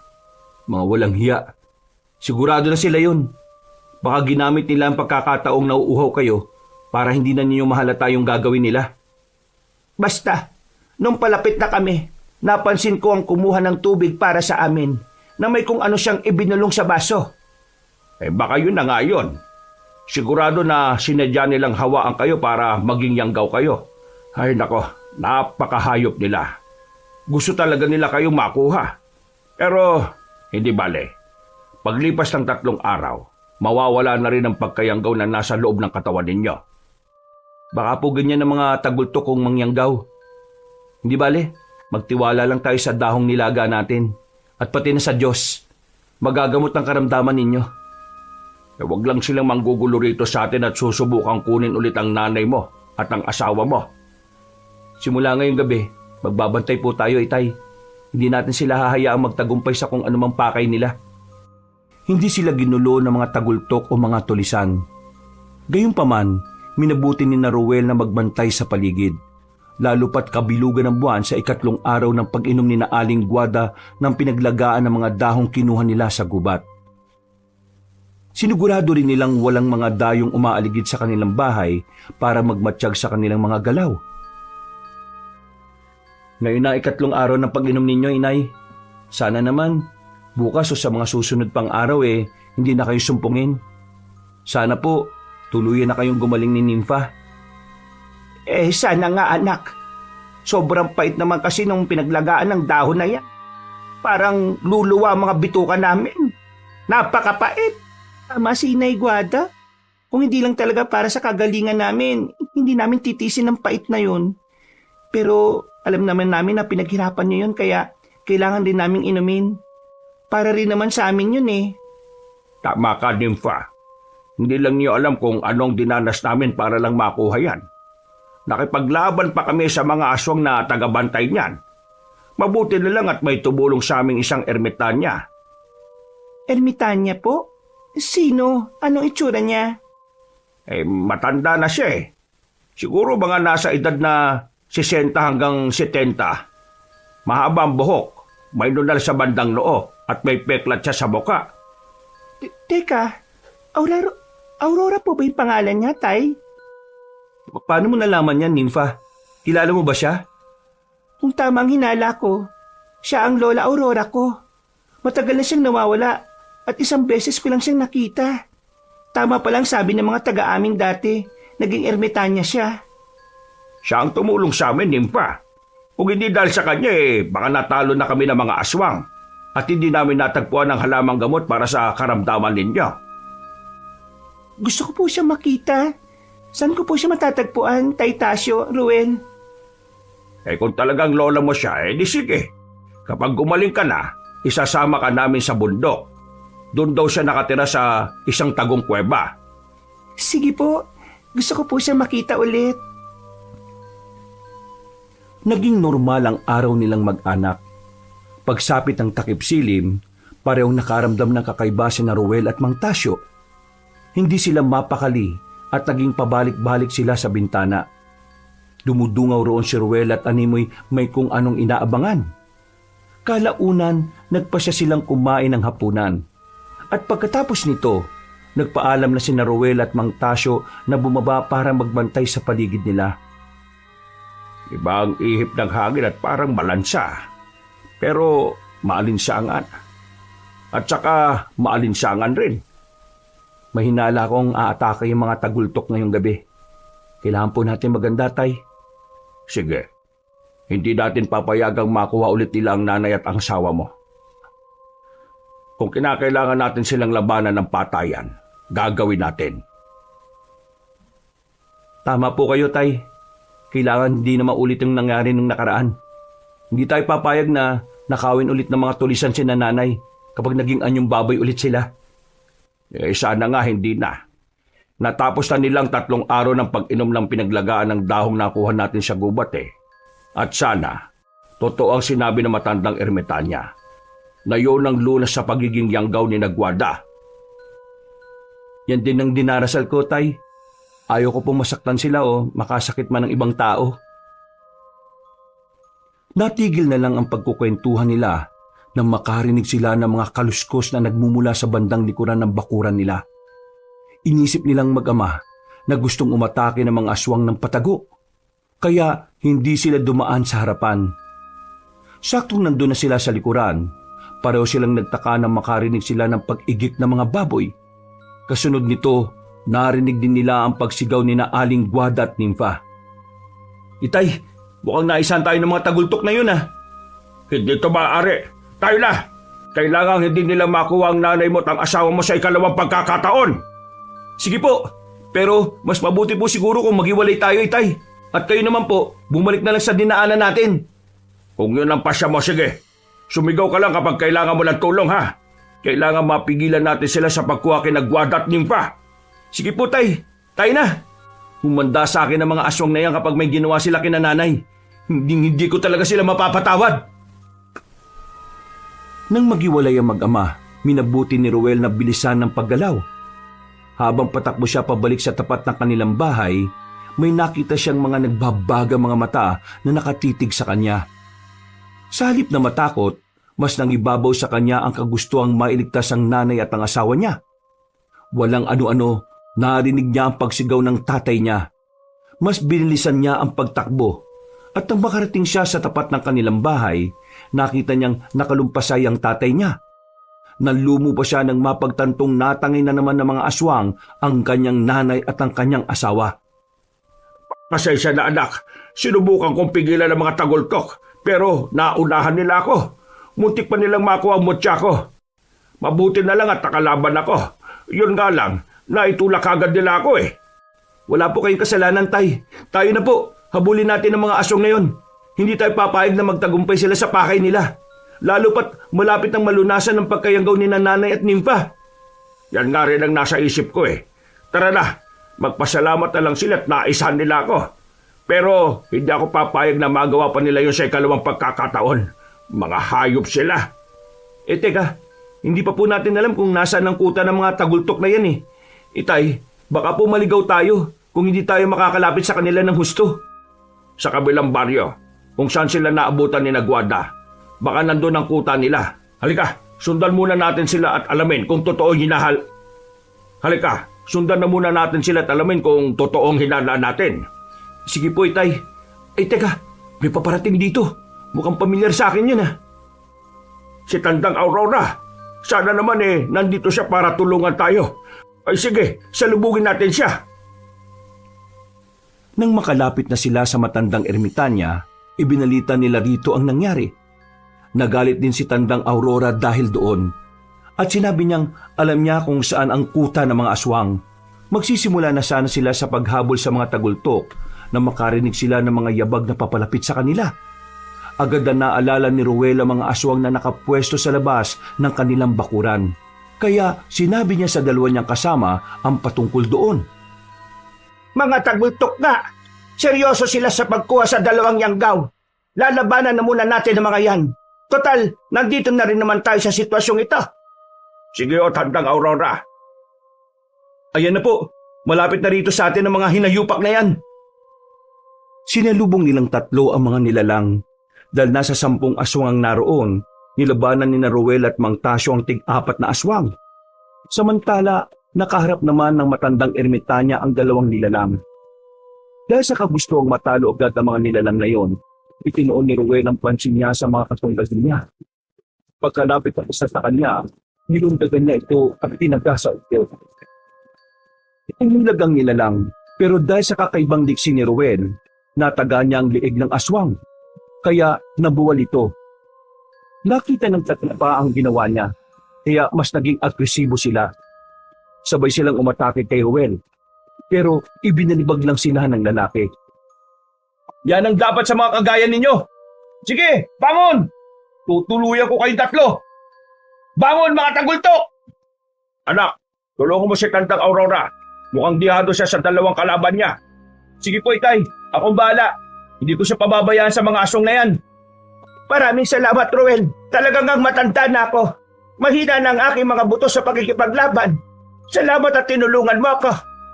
Walang anuman po, Tandang Aurora. Sige na, ako na pong bahala sa 2 to. Umatras po muna kayo ng kaunti. Saktong pagkatras sa matandang ermitanya, sumugod kay Ruel ang 2 aswang. At nang makalapit ang isang aswang sa kanya, tinaga niya ito sa liig. Nakita ng isa pang tagultok ang nangyari. Kaya natakot siya. Tatakas pa sanang nilalang pero itinapon ni Ruel ang itak niya patungo sa direksyon nito. Natamaan ng aswang sa ulo na naging rason ng pagkabuwal nito. Mabilis niyang nilapitan yon para kunin ang itak niya. Napangiti na lang siya nang mapagtanto niyang wala ng buhay ang nasabing nilalang. Nang makita niyang pinagtutulungan ng natitirang 2 tagultok ang tatay niya, tumakbo siya para sumugod sa kanila. Lubayan niyo tatay ko at akong harapin niyo. Mga demonyo ko yung mga aswang kayo. Sige, Ruel. Ganyan nga. Huwag kayong matinag sa mga tagultok na yan. Hindi dapat sila kinatatakutan. Sila ang dapat na matakot sa atin. Tama si Tandang Aurora, anak. Tapusin na natin ang mga nilalang na ito para masundan ang mga aswang na tumangay kay Nagwada at Nimpa. Kapag naubos natin ang mga to, susundan kaagad natin sila. Kung naging baboy man si nanay, mahihirapan ng mga tagultok na yon dahil sa laki nila. May punto ka riyan, Ruel. Sigurado na Pagpapawisan ng mga yon. Makalipas lang ang ilang sandali, parehong nabuwala mga aswang sa lupa. Upang masiguro na hindi na sila babangon pa at makakahadlang sa kanila, ginilitan sila ng ulo ni Ruel. Sinigurado niyang dadanak ang dugo nila sa lupa at matutuyot ang mga katawan nila para hindi na mabuhay pa ang mga nilalang na yon. Tayo na. Baka kung ano pa ang gawin ng mga aswang na yung kinagwada. Kailangan bilisan natin ang paggalaw. Sige po, pabayaan na muna natin ang mga katawan ng aswang na ito. Pagka-uwi na lang natin sila iligpit ng maayos at nang walang maging ebidensya. Wala naman siguro magagawi rito, hindi ba tay? Tama ka, anak. Isa pa, gabi naman at natatakot na rin lumabas ang mga tao rito sa atin. Sino ba naman ang mangangas na lumabas kung may mga tulisan at aswang na umaali-aligid? Sige na, sundan na natin ang mga tagultok. Baka mahuli pa tayo ng dating kung mag-aaksaya pa tayo ng oras. Tandaan nyo, yanggaw ang kinakain nila at hindi pa tuluyang gumagaling ang dalawa ninyong kapamilya. Yanggaw pa rin sila hanggang ngayon. Pero, teka po, paano kung hindi pala talaga nagpalit ng anyo si Nanay at Nympha? Tatangin pa rin po ba sila ng mga aswang? Kahit na mga normal na tao ang anyo nila, maaamoy pa rin sila ng mga tagultok. Wala silang pakialam kung ano man ang anyo ng yanggaw. Dahil para sa kanila, pagkain pa rin ang mga yan. Para maabutan nila ang mga aswang na tagultok na tumangay kina Aling Guada at Nympha, nagmadali silang humabol dito. Sumabay na rin si Tandang Aurora sa kanila. Nasa kalagitnaan na sila ng paglalakad nang magsuwestyon ng matandang ermitanya na ibahin nila ang daraanan nila para mas mauna sila sa mga tagultok. Alam ko ang dadaanan nila, pero kung mag-iiba tayo ng landas, mauna tayo sa kanila at magagawa natin pagandaan ng pagdating nila. Mas mabuti yung kaysa habulin natin sila. Tama ho kayo. Depende po sa inyo. Kayo ang mas nakakalam ng kuta nila eh. Susunod na lang kami ni Ruel kung sakali. Oo nga po, wala tayong ibang iisipin sa ngayon kung hindi ang mailigtas si Nanay at si Nympha. Bahala na kung magkaroon man ng labanan. Basta, isasalba natin sila mula sa tagultok. Kung ganon, tayo na. Baybayin natin ang daan patungo sa kanluran para magawa nating abangan ng pagdating nila. Magbabantay tayo sa kanila sa mismong labas ng kuta nila. Mas mabuti nga ho kung ganon. Para pagkatapos masusunog natin ang kuta nila. Kailangan wala nang tagultok ang muling magkukuta rito sa kanayunan. Binaybay nilang tatlo ang daanan patungong kanluran. Habang mabilis silang naglalakad, may mga nararamdaman silang kakaiba. Dahil ang pakay nila ay ang mga aswang na tagultok at ang iligtas na Aling Guada at Nympha, hindi nila pinansin ang mga bagay na yon. Nang makarating na sila sa labas ng kuta ng mga tagultok, napagtanto nilang tama ang hinala nila na sila rin mismo ang mga tulisang nanalasa sa mga kanayunan. Inabangan nila ang mga yon hanggang sa matanaw na nila ang mga aswang na tagultok na papalapit sa pwesto nila. Maganda kayo. Nandito na sila. Kailangan maubos natin sila para maging tahimik na ang lugar na ito. Ang mga kagaya nila hindi dapat pabayaang mamuhay rito. Baka darating ang araw ay gagawin nilang aswang lahat ng mga nakatira dito. Yan ang pangyayaring hindi po natin dapat payagan. Hindi dapat mangyari ang ginawa nila kay Nanay Guada at Nympha. Kapag malapit na mga iyan, lalabas ako para kunin ang atensyon nila. Kilala nila ako, kaya siguradong magugulat sila. Gamitin niyo ang pagkakataon ngayon para iligtas ang dalawa. Teka, tingnan niyo, naging baboy na ang dalawang yanggaw. Ngayon lang sila nakapagpalit ng anyo. Sina Guada at Nympha, mga walang yang tagultok yan. Umbanda sila kapag nakalapit na sila rito. Ruel, may bertod ako ng liksi. Ako nga atake sa kanila habang kinukuha ni Tandang Aurora ang kanilang atensyon. Sige po, lalapitan ko naman ng mga aswang na siyang nakahawak sa tali ni Nanay at ni Nympha. Ang demonyo, itinali pa talaga si Nympha. Ay sige, maganda yung plano ninyo. Basta ako ang maunang lalabas. Kayo lang bahala magsagawa ng plano ninyo. Magsasalita pa sana si Ruel nang makita nilang ilang metro na lang ang layo ng mga nilalang sa kanila. Noon din, lumabas si Tandang Aurora at tinawag ang atensyon ng mga tagultok. Nang tumigil ang mga aswang, umikot si Ruel para pumunta sa bandang likuran ng mga nilalang. Samantala, Nag-aabang naman si Mang Tasyo sa tamang pagkakataon para sumugod. Nang nasa bandang likuran na ng mga tabultok si Ruel, nanginig ang buong katawan niya dulot na matinding galit. Walang ano-ano, sumugod kay Tandang Aurora ang isang nilalang. Kaya sinalubong sila ni Mang Tasyo. Mabilis namang nilapitan ni Ruel ang dalawang aswang at buong lakas na sinuntok ang isang aswang. Nakita naman ng isang tabultok ang ginawa ni Ruel. Kaya binitiwan niya ang isang baboy na hawak niya at sinubukang sunggaban ng lalaki. Subalit bago pa man magawa ng nilalang ang pakay niya, tinagana siya ni Ruel sa leeg. Nympha! Inay! Tumakas na kayo! Kami nang bahala sa mga aswang na ito! Bilisan niyo po! Rowel! Tandang Aurora! Mag-iingat kayo! Hindi ito basta laban lang! Gera na ito laban sa mga tagultok! Kung ito ang magiging rason para mawala sila, haharapin natin sila. Hindi dapat maghari ang mga kagaya nila rito sa kanayunan. Ala, sige na!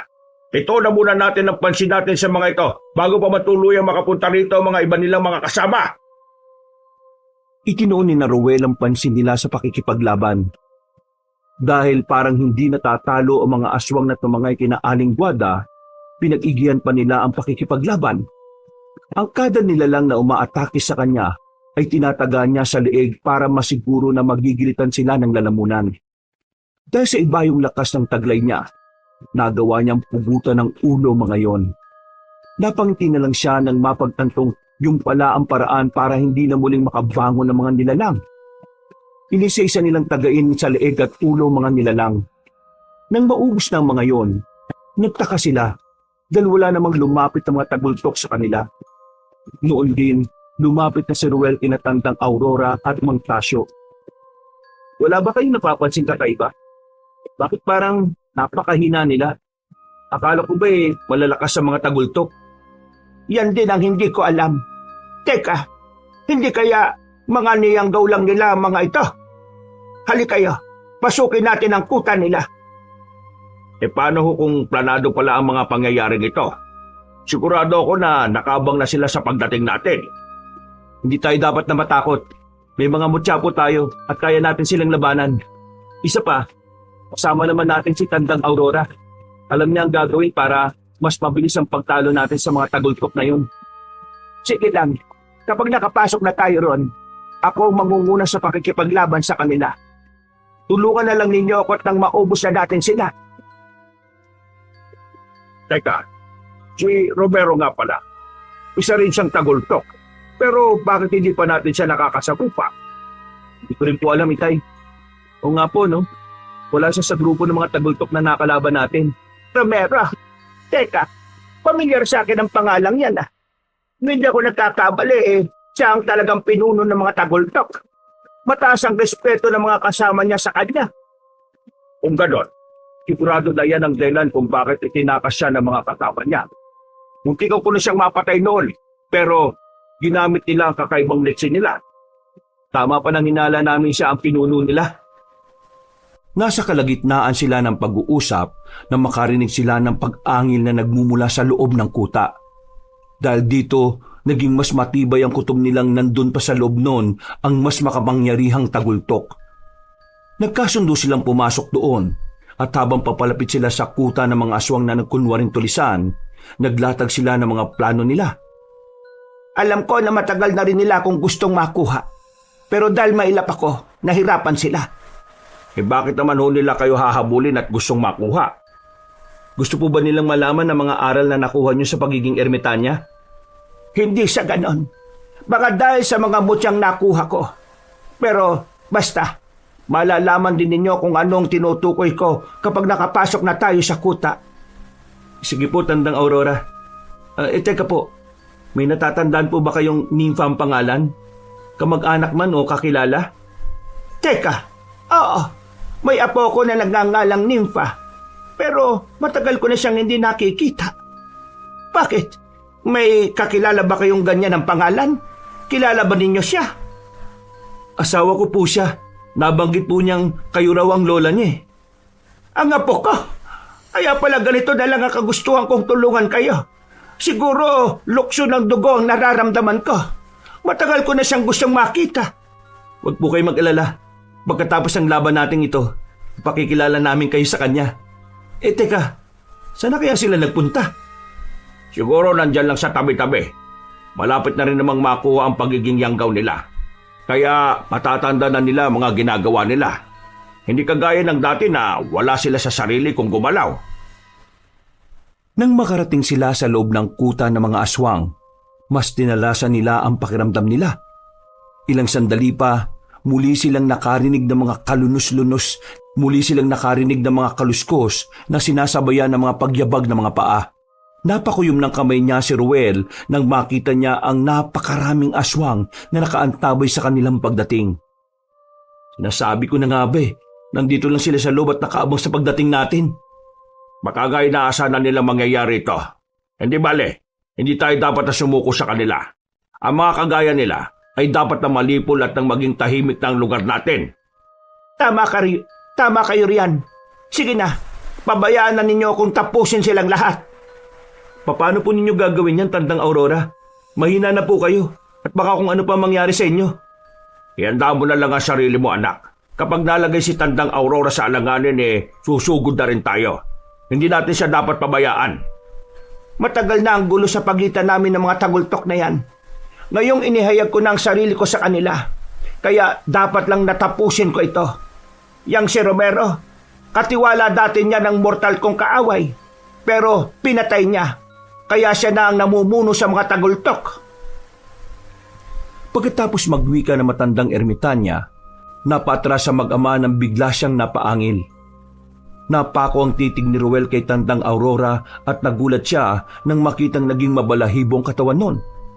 Naging buhagag din ang buhok niya. Napalingon ang matanda sa kanila at mas nagulantang sila nang malamang nagbabaga mga mata nito.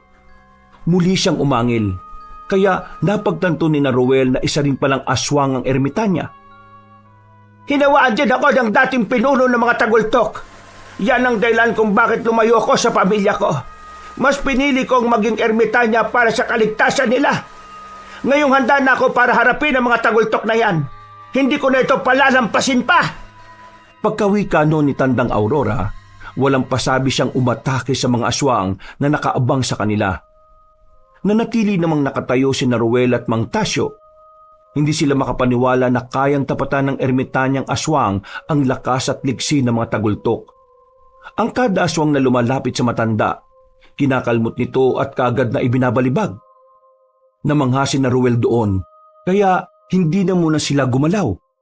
Nasa kalagitnaan ng pakikipaglaban ng matandang ermitanya nang makita ni Ruel si Romero na may kasamang mga kauri rin niya. Nandiyan na ang pinuno nila at may mga kasama pa siya. Ako mas malakas sa ating dalawa. Ako nang bahalang tumapos sa pinuno ng mga tagultok na yan. Ikaw na pong tumulong kay Tandang Aurora. Mas malakas siguro si Romero kaysa sa mga kalaban ng matandang ermitanya na yan. Kung yan ang gusto mo, sige. Lalapitan ko na si Tandang Aurora. Mag-iingat ka sa Romerong yan, ha? Itsura pa lang niya halatang napakatuso na. Kayo rin po, Itay. Huwag kayo papayag na maisa ng mga nilalang na yan, ha? Nang makalis na si Mang Tasyo, sumugod na rin si Ruel sa kinaroroonan ni Romero. Nakita siya ng ibang mga kasama ng pinuno ng mga tagultok. Kaya sinalubong nila siya. Gamit ang kanyang itak, buong tapang niyang nilabanan ng mga nilalang. Ang kada lumalapit sa kanya ay pinagtatataga niya at wala siyang naging pakialam kung saan sila matatamaan. Dahil may karga ng mga orasyon ng kanyang itak, naging baliwala ang kabal at kunat ng katawan ng mga tagultok. Habang nakikipaglaban, may iisang aswang na sumusubok na sunggaban siya.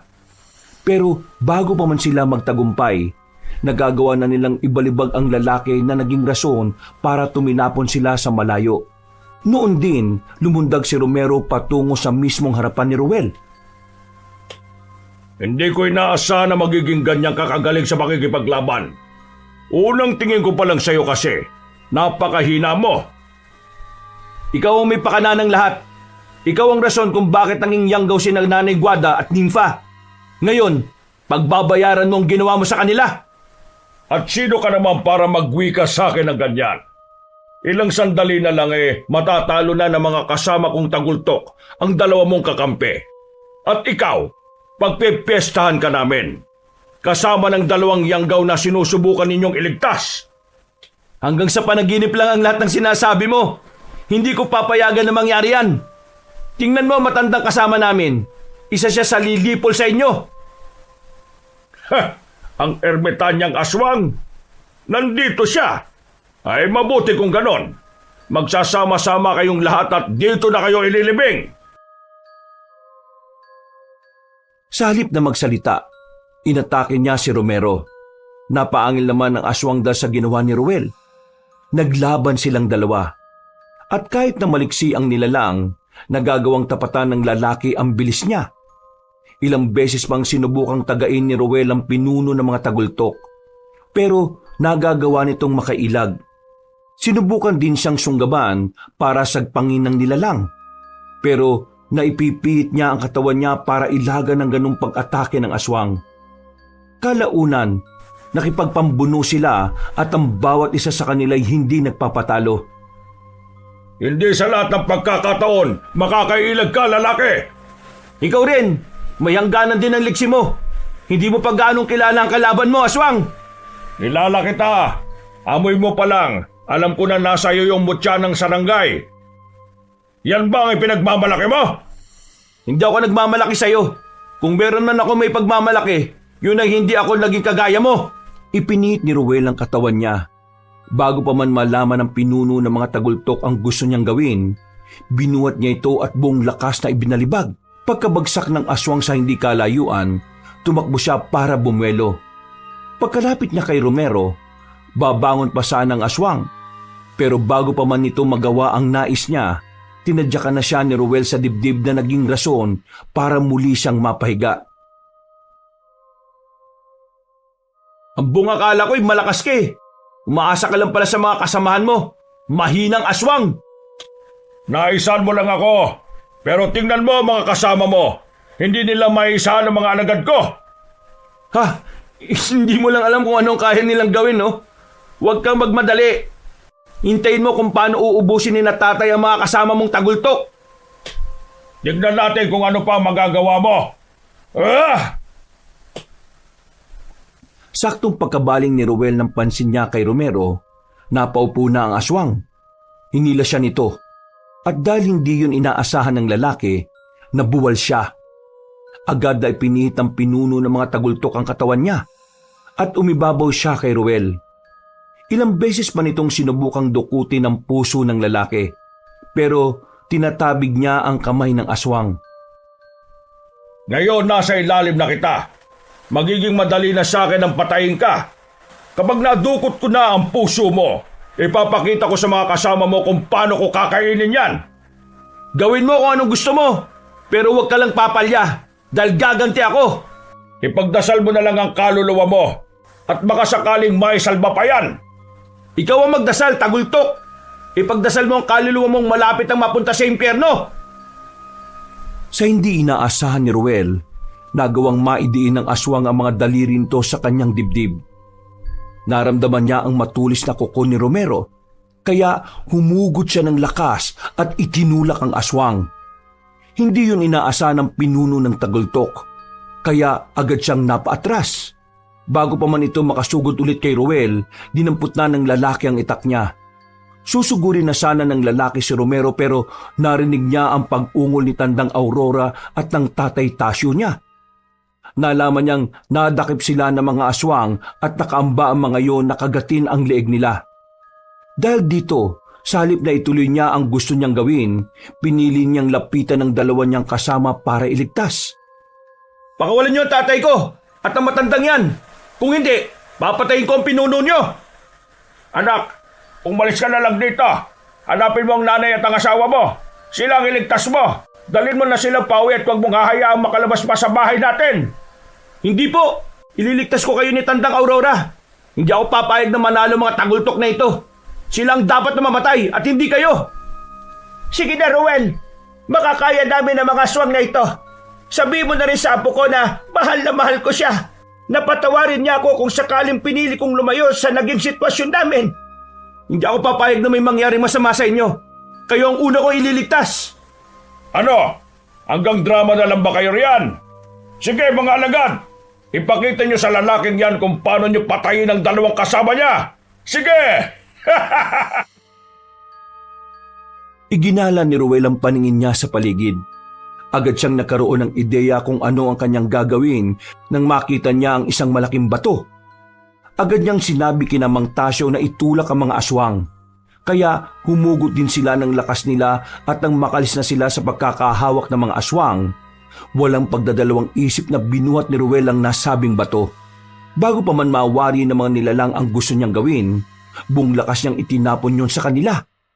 Napaungol lang ang mga nilalang. At dahil sa bilis ng pangyayari, hindi na nakailag ang mga nilalang at naipit sila sa nasabing bato. Yan ang dapat sa mga kagaya ninyo, ang mamatay. Ruel, sige na. Hanapin mo na ang nanay mo at ang asawa mo. Kami na ni Tandang Aurora ang bahala sa pinunong aswang na yan. Tama ang tatay mo, Ruel. Siguraduhin mo munang ligtas sila. Kapag nasa ligtas na lugar o sitwasyon na sila, saka ka na bumalik dito. Sigurado po kayo? Oo, kami na bahala kay Romero. Dalawa kami kaya natitiyak kong mahihirapan siyang talunin kami. Sige po, mag-iingat po kayo ah. Huwag kayong papayag na matalo ng aswang na yan.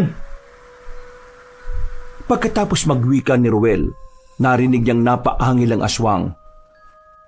Hindi na niya nagawa pang lingunin si Romero dahil mabilis siyang tumakbo para habulin at alamin kung saan na napunta sina Nympha at Aling Guada. Gamit ang talas ng pakiramdam niya, naging madali para sa kanya ang matunto ng dalawa. Nang mga panahong yun, naglalakad na sila at nagpalit ng anyo sa pagiging tao. Mas binilisan niya ang pagtakbo niya hanggang sa makalapit siya roon. Ruel, nasaan ang tatay mo? Bakit hindi mo siya kasama? Nandun po sila sa kuta ng mga tagultok. Kasama po niya si Tandang Aurora, ang lola ni Nympha. Kasama niya ang lola ko. Baka kumapano sila, Ruel. Tulungan natin sila. Gusto ko pa siyang makita. Oo, pero ako lang. Tutulungan ko sila. Pero ihatid ko muna kayo sa bahay natin. Kailangan masiguro ko muna ang kaligtasan niyo bago ako bumalik sa kuta ng mga tagultok. Kung ganon, tayo na. Hindi na rin naman siguro tayo masusundan ng mga aswang na nagkukunwaring tulisan. Hindi ba, Ruel? Bumalik ka na sa tatay mo. Kami na ang bahalang umuwi. Hindi na rin naman siguro kami masusundan ng mga aswang na nagkukunwaring tulisan. Hindi ba? Ruel, bumalik ka na sa tatay mo. Kami na ang bahalang umuwi. Pero baka po kung mapano kayo ni Nympha, inay. Huwag ka mag-alala, Ruel. Siguro, tumatalab na sa amin yung gamot na pinainom ninyo. Mukhang bumabalik na ako sa katinoan. Kahit kanina na naging anyong baboy ako, alam ko rin kung ano ang nangyayari. Ako rin. Kahit na ano ang gawin ko, parang hindi ko pa kayang manlaban. Pero ngayon, alam ko na bumalik na ako sa dati. Katulad din ako ni Nympha. Sigurado na wala na rin ang kung anumang epekto ng yanggaw sa amin. Kung ganon, sige po, kayo na lang bahalang umuwi. Babalikan ko muna sina tatay at Tandang Aurora. Kailangan ko silang tulungan. Dahil baka kung ano pa mangyari sa kanila eh. Noon din, umalis sina Aling Guada at Nympha. Binaybay nila ang daan pauwi sa kanilang bahay. Nang medyo malayo na ang dalawa, nagpasya na si Ruel na balikan ng tatay niya at ang matandang ermitan niya. Binilisan niya ang pagtakbo at namangha siya. Dahil kahit balikan na ang tinakbo niya, hindi pa rin siya nakaramdam ng pagod. Pagdating niya sa kuta ng mga aswang, napatiimbagang siya nang makitang nakandusay na sa lupa si Mang Tasyo. Habang nakikipaglaban naman si Tandang Aurora sa nilalang, minabuti na muna niyang puntahan ng tatay niya at alamin ang kalagayan nito. Itay, ano nangyari? Ayos lang ba kayo? Oo, ayos lang ako anak. Sumakit lang ang likod ko dahil ibinalibag ako ng pinuno ng mga tagultok eh. Walang hiyang aswang yan. Hindi ko akalaing malakas pala siya. Sigurado po kayo, ayos lang kayo ha. Pinauwi ko na nga pala sila inay. Mukhang maayos na kasi ang kalagayan nila eh. Ay mabuti kung ganon. Ay teka, mukhang alanganin ng sitwasyon ni Tandang Aurora sa aswang na yan. Mas malakas at mas maliksi si Romero sa kanya. Hindi maaari. Kailangan matalo natin siya. Hindi na dapat inahayaang mabuhay pa yung katulad niya. Eto anak, kunin mo mo siyang ibinigay sa akin ni Tandang Aurora. Ikaw ang gumamit ito para matalo na ang aswang na yan. Hindi sana tatanggapin ni Ruel ang mutya ng ama niya, pero narinig niya ang pag-ungol ni Tandang Aurora. Naalala niya si Nympha at ang kagustuhan nitong makita ang lola niya. Dahil dito, kinuha na lamang niya ang mutya ni Mang Tasyo. Pagkahawak niya rito, naramdaman kagad niya ang reaksyon ng katawan niya roon. Napangiti siya at tumayo para harapin ang aswang. Nagulat pa siya nang makita niya kung paano ibinalibag ni Romero ang matandang ermitan niya na naging aswang. Dulot ng galit niya, sinugod niya ang pinuno ng tagultok at ng pagbuno silang dalawa. Magbabayad ka sa ginawa mo kina nanay at nimfa. Pati sila tatay at tandang Aurora gusto mo pang patayin. Ngayon, tingnan natin kung hanggang saan ang lakas at liksi mo. Dapat lang na mamatay ang katulad niyong mga pakailabero. Kung hinayaan lang sana ninyo ang pagkayanggaw ng dalawa ninyong kamag-anak, hindi tayo aabot sa ganito. At kami pa ngayon ang naging mali. Ang lakas naman yata ng tama mo. Talaga kayo, mga kagaya niyong may hilang nilalang ay ginagawa namin pagkain. At kahit pa na magagamot man ang pagkayanggaw ng dalawang babaeng kapamilya ninyo, hindi ko pa rin sila titigilan. Yan kung magagawa mo pa ang binabalak mo. Pagkawikan ni Ruel, sinuntok niya ang aswang. Tumilapon ang nilalang sa hindi kalayuan. Tumakbo siya para lapitan yon. Agad niyang inambahang tatagain si Romero kaya napaangil ang nilalang. Nasa ganong sitwasyon sila nang biglang nagkaroon ng bitak ang balat ng pinuno ng tagultok. Napako ang titig doon ni Ruel at sa isang pag-isap na mga mata niya, nakita niya kung paano nagbago ang anyo ng nilalang. O ano? Nagulat ka ba sa naging anyo ko? Hindi mo inaasahan na magiging ganito ako, no? Wala akong pakialam kung ano man ang anyo mo. Nandito ako para patayin ka at hindi para maging saksi sa kung ano mang pagbabagong anyo na gagawin mo. Ha? Subukan mo, lalaki. Kahit na ilan pa ang motsang tangan mo, magiging baliwala yan sa akin. Noon din, buong lakas na tinaga ni Ruel ang pinuno ng mga aswang. Ganun na lang ang gulat niya. Nang mabasag ang kanyang itak nang lumapat ito sa balat ng nilalang. Napaangil naman si Romero at noon din, bumangon siya sa kabuong lakas na sinakal si Ruel. Akmang dudukutin na sana niya ang puso ng lalaki nang bigla siyang matigilan at mapaungol. Napangisi siya nang makita si tandang Aurora na nakatayo sa likod ng aswang. Napagtanto naman agad ng lalaki ang rason ng pag-ungol ng nilalang nang makita niyang tumago sa dibdib nito ang tungkod na matandang ermitan niya. Nabitiwan ni Romero si Ruel, kaya pumunta siya sa tabi ni tandang Aurora. Yan ang nararapat sa mga aswang na kagaya niya. Ang akala niya siguro ay tatalabang kabal at kunat niya sa tungkod ko. Ha! Nagkakamali siya! Marahil, nagawa mong itarak sa akin ang tungkod mo. Pero hindi mo mababago ang katotohanan na isa ka ng aswang. Walang kahit na anong gamot ang makakalulas niyan. Kung mamamatay ka na, mamatay ka na! Huwag kang puro satsat! Tandang Aurora, ako na pong tatapos sa kanya. O siya, sige. Ikaw na ang humawak ng tungkod ko. Pupuntahan ko lang ang tatay mo at aalalayan. Masalamat kayo at kasama niyong ermitanyang yan. Kung hindi, baka kung ano pang... Manahimik ka na habang buhay, aswang! Hinugot niya ang tungkod at saktong pagkabagsak sa lupa ni Romero, buong puwersa niyang isinalampak sa bunganga nito ang tungkod ni tandang Aurora. Napaungo lang nilalang at humugot ng hininga. Pagkatapos noon, tuluyan na siyang nawalan ng buhay. Dahil liblib naman ang lugar na yon, nagpasya si Ruel na pabayaan na lang ang mga katawan ng aswang. Alam niyang kakainin naman yon ng mga ligaw na hayop. Kaya hindi na niya inilibing pa o sinunog. Nilapitan niya ang tatay niya at si tandang Aurora at minabuti nilang umuwi na. Sumama na rin sa kanila ang matandang ermitan niya na nooy nag-anyong tao na. Pagdating nila sa bahay nila, inilibing nila ang mga katawan ng aswang. Nang nagpapahinga na, Apo, ikaw ba yan? Patawarin mo ako kung mas pinili ko ang umalis sa atin para maging isang ermitanya. Hindi mo lang alam kung gaano ako nangulila sa inyo. Lola Aurora, opo, ako po si Nympha. Matagal ko na pong gustong makita kayo. Salamat sa Diyos at binigyan niya tayo ng pagkakataon makapag-usap. Gusto ko mang umuwi sa atin, pero hindi po pwede. Natatakot ako na baka kung ano mangyari sa inyo. Hinawan ako ni Romero at naging isang aswang. Kailangan kong lumayo para sa kaligtasan ninyo. Opo, naunawaan ko po kayo, Lola Aurora. Mabuti na lang at nagkatagpo kayo ni Ruel. Sila po ang naging daan talaga para magkita ulit tayo. Kaya nga, salamat Ruel, Tasyo. Hindi lang ninyo ako natulungang patayin ng aswang na tagultok. Dinala pa ninyo ako sa aking apo. Walang anuman po. Kasiyahan namin na makatulong sa inyo.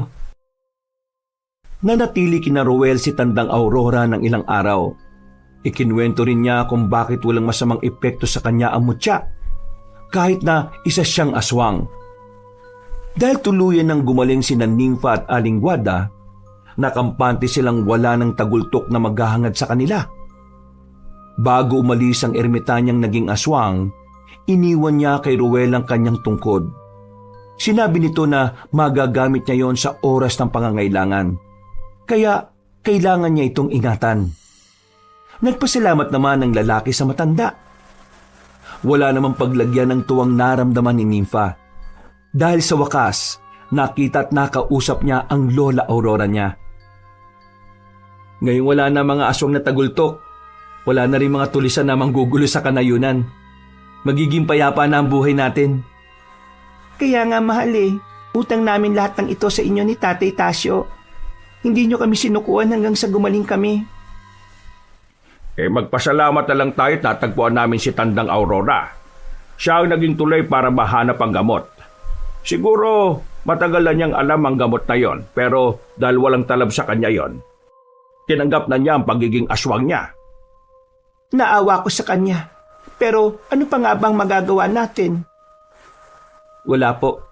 Pero ang importante sa ngayon, nagkita sila ni Nympha at hindi na po kayo magiging baboy ulit na pag-alagala tuwing gabi.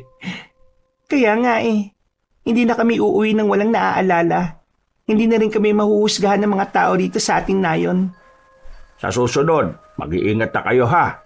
Huwag kayo magtitiwala ng basta-basta sa kahit na sino. Lalo pa kung hindi nyo kilala. Oo, Natasyo. Pangako, mag-iingat na kami. Dahil wala ng banta sa kaligtasan nila, naging malaya sila sa kanilang mga gawain. Nag-alaga sila ng maraming hayop. Nagtanim din sila ng mga pananim na alam nilang maibebenta nila sa kabayanan.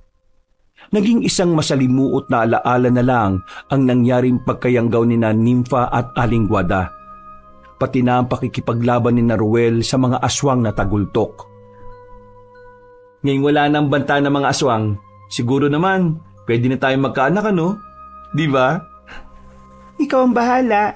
Ikaw naman ang hinihintay ko At saka, handa na rin naman tayong pareho. Siguro nga, ito na ang tamang panahon, mahal. Iniwan din naman sa akin ng lola mo ang tungkod niya Kaya may panlaban tayo sa aswang. Subukan lang nilang guluhin ang pagsasama natin. Hahambalusin ko sila ng tungkod ng ermitanya. Sige, kung gusto mo magkaanak, payag na rin ako. Gusto ko na rin. Basta tulungan lang tayo Mga kayanggaw, mga kabangers, kabanong po uli. Naku, maraming salamat po sa pakikinig sa ating kwento ngayong araw na ito. Pero bago po ako magwakas, pakiusap naman po kung po pwedeng pagkatapos niyang pakinggan to bumisita naman po kayo dun sa isang channel natin, yung Pamela Clamil. Ako rin po ang nagnanarrate doon bilang si Lolo Pael. Minsan, ako as Kabanong. Magaganda rin po mga kwento doon. So sana po pakinggan nyo rin po doon at huwag nyo pong kalimutang mag-subscribe at mag-comment na rin at mag-like. Maraming salamat po. Hanggang sa muli. Wakas!